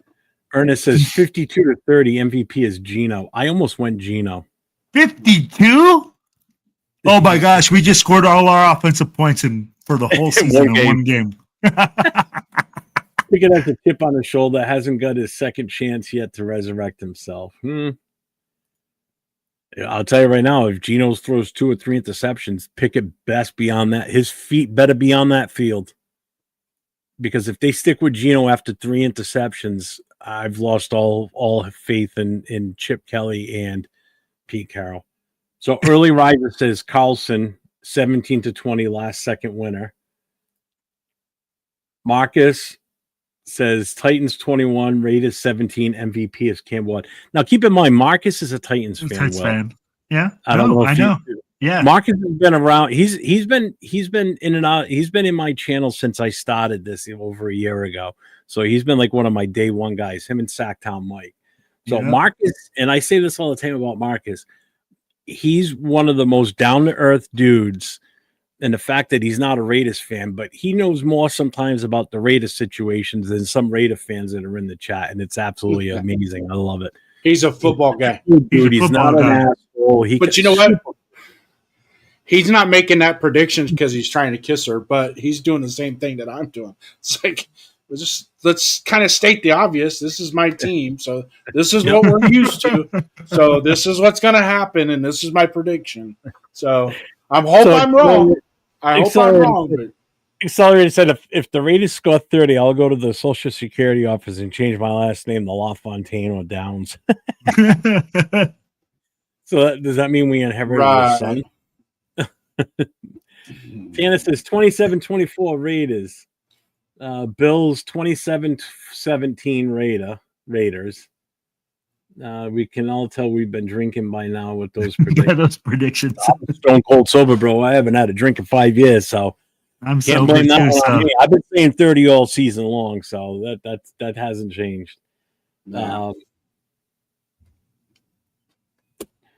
So I know you guys gave your well. Actually, you know what? Based on your scores, so you guys expect a tight finish, not a one-sided game. That you guys are saying that this comes down to the wire, basically, because you both Jason's at 15-13, so you're at a 2-point difference. Will is 21-17, so you're at a 4-point difference. So you guys are talking one score or even like a field goal basically changes things. In my case, I'm at a 9-point swing here, so it's either way. For me, it's a 2-score difference. I don't think it's a tight game. It could swing either way. It could be a tight game. It could be a not tight game in our favor, or it could hurt against us. I don't see us losing like we did last week, though. I think that Titan game's no. I mean that Colts game's not going to be a repeat this week. Tomorrow's going to be a battle of who sucks the least. That's what it's going to be a battle of. And I predict 17-13 because most likely to be 13-9. They get a late touchdown with 4 minutes to go. They try and go for 2. They don't get the 2-point conversion, so they're only up on us 15-13. And then we Raider the rest of the fucking game. Cool Kev says Raiders 24-14 over the Titans. Accelerator says 0-0 till overtime. What's up, Hits boy? He said 24-3 Titans. Ernest, two of the worst teams in the NFL. How can there be an MVP? I was thinking the same thing. Factual. Hey, Raider Ben's in the house. What's up, Raider Ben? How you doing, brother? Saludos, everyone. I haven't been around pretty much clocked out of football at this point. Sad times. Take it easy, folks. All right, man. Yeah, Dixon, you're right. Our locker room is lost. It feels that way for sure, man. As soon as we go to a players-only meeting like that, there's locker room issues. Dude, a Band-Aid? We don't need Band-Aid. We need battle dressings. We need fucking coagulating rope and all that shit. Yeah. We need tourniquets on every goddamn limb. Plasma. We need bags of plasma.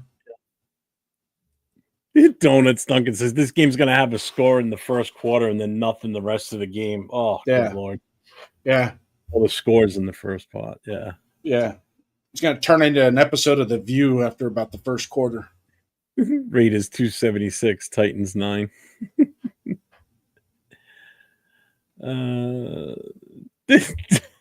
They prepaid Pete's casket already. Diesel. Come on, fuckers, have some faith. That's the problem, is we have faith. Yeah. 2 weeks in a row with a players meeting. Who's not suiting tomorrow or being cut Monday or traded Monday for all we know. So that's pretty much it. That concludes our evening, folks. Will, final thoughts? Final thoughts. Guys, if you guys are in the chat room, you guys need to hit the like, subscribe, and share button on every single one of these channels. That's my first thought. My second thought is, hey, man, Raider Nation, go out there, enjoy yourself tomorrow, man. I know there's going to be a long, tough game. Make sure that you're hanging out with family.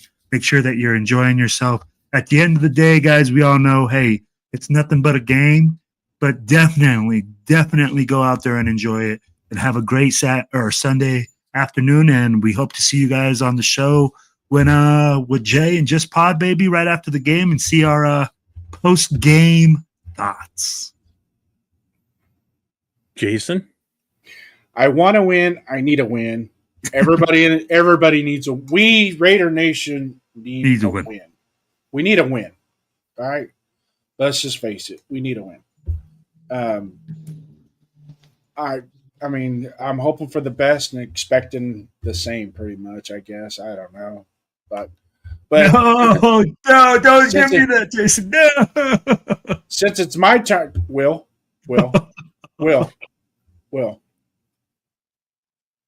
just chill, Will.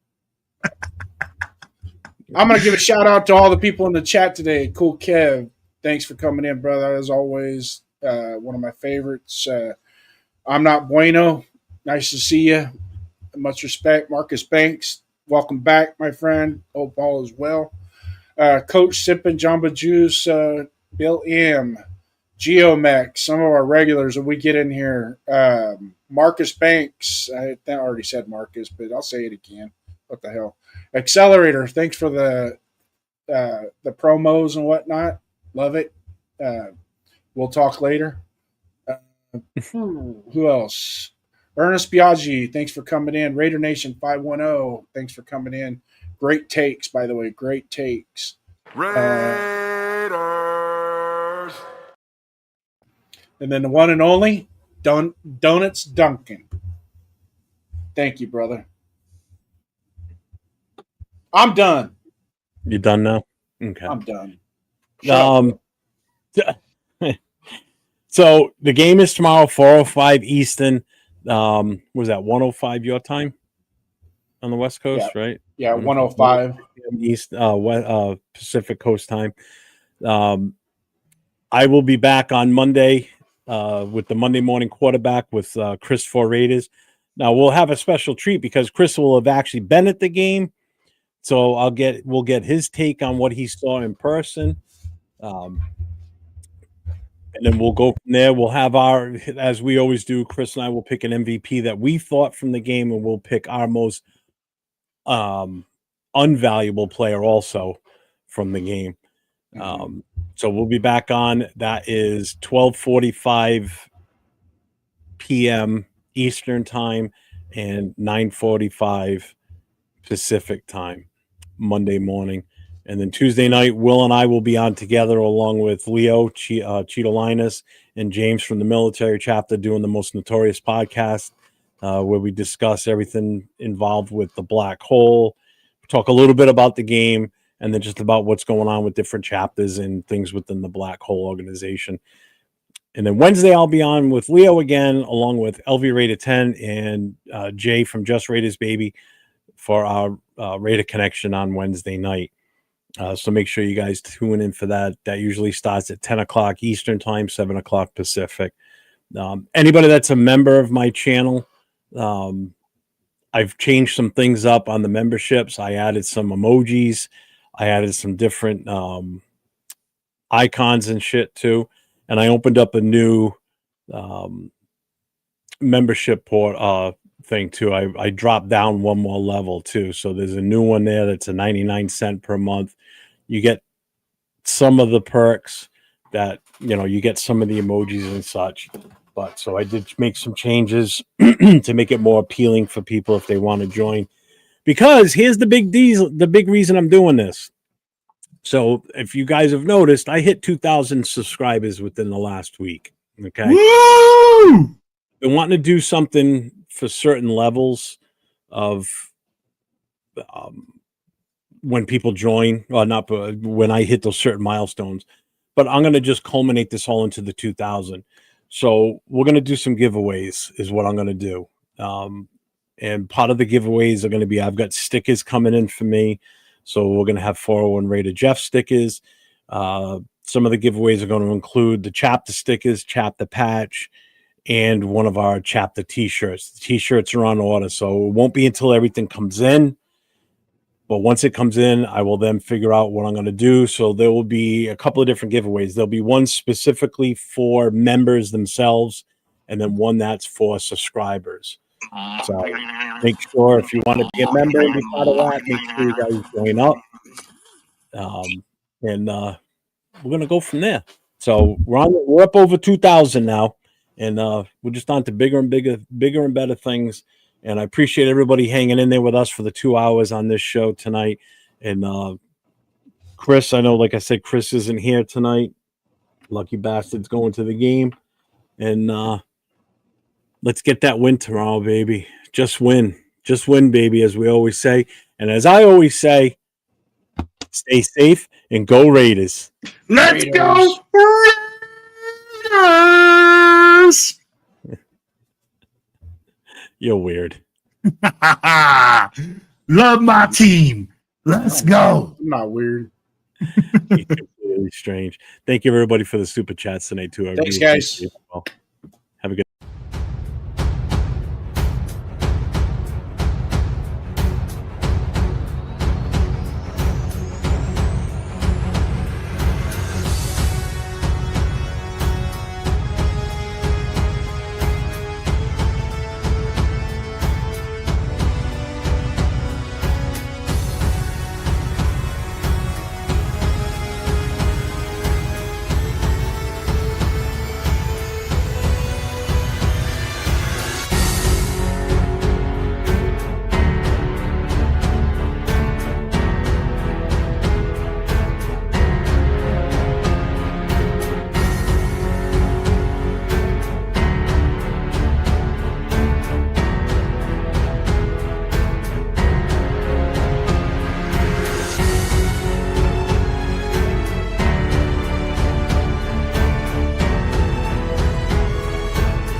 As Charles Woodson would say, rain.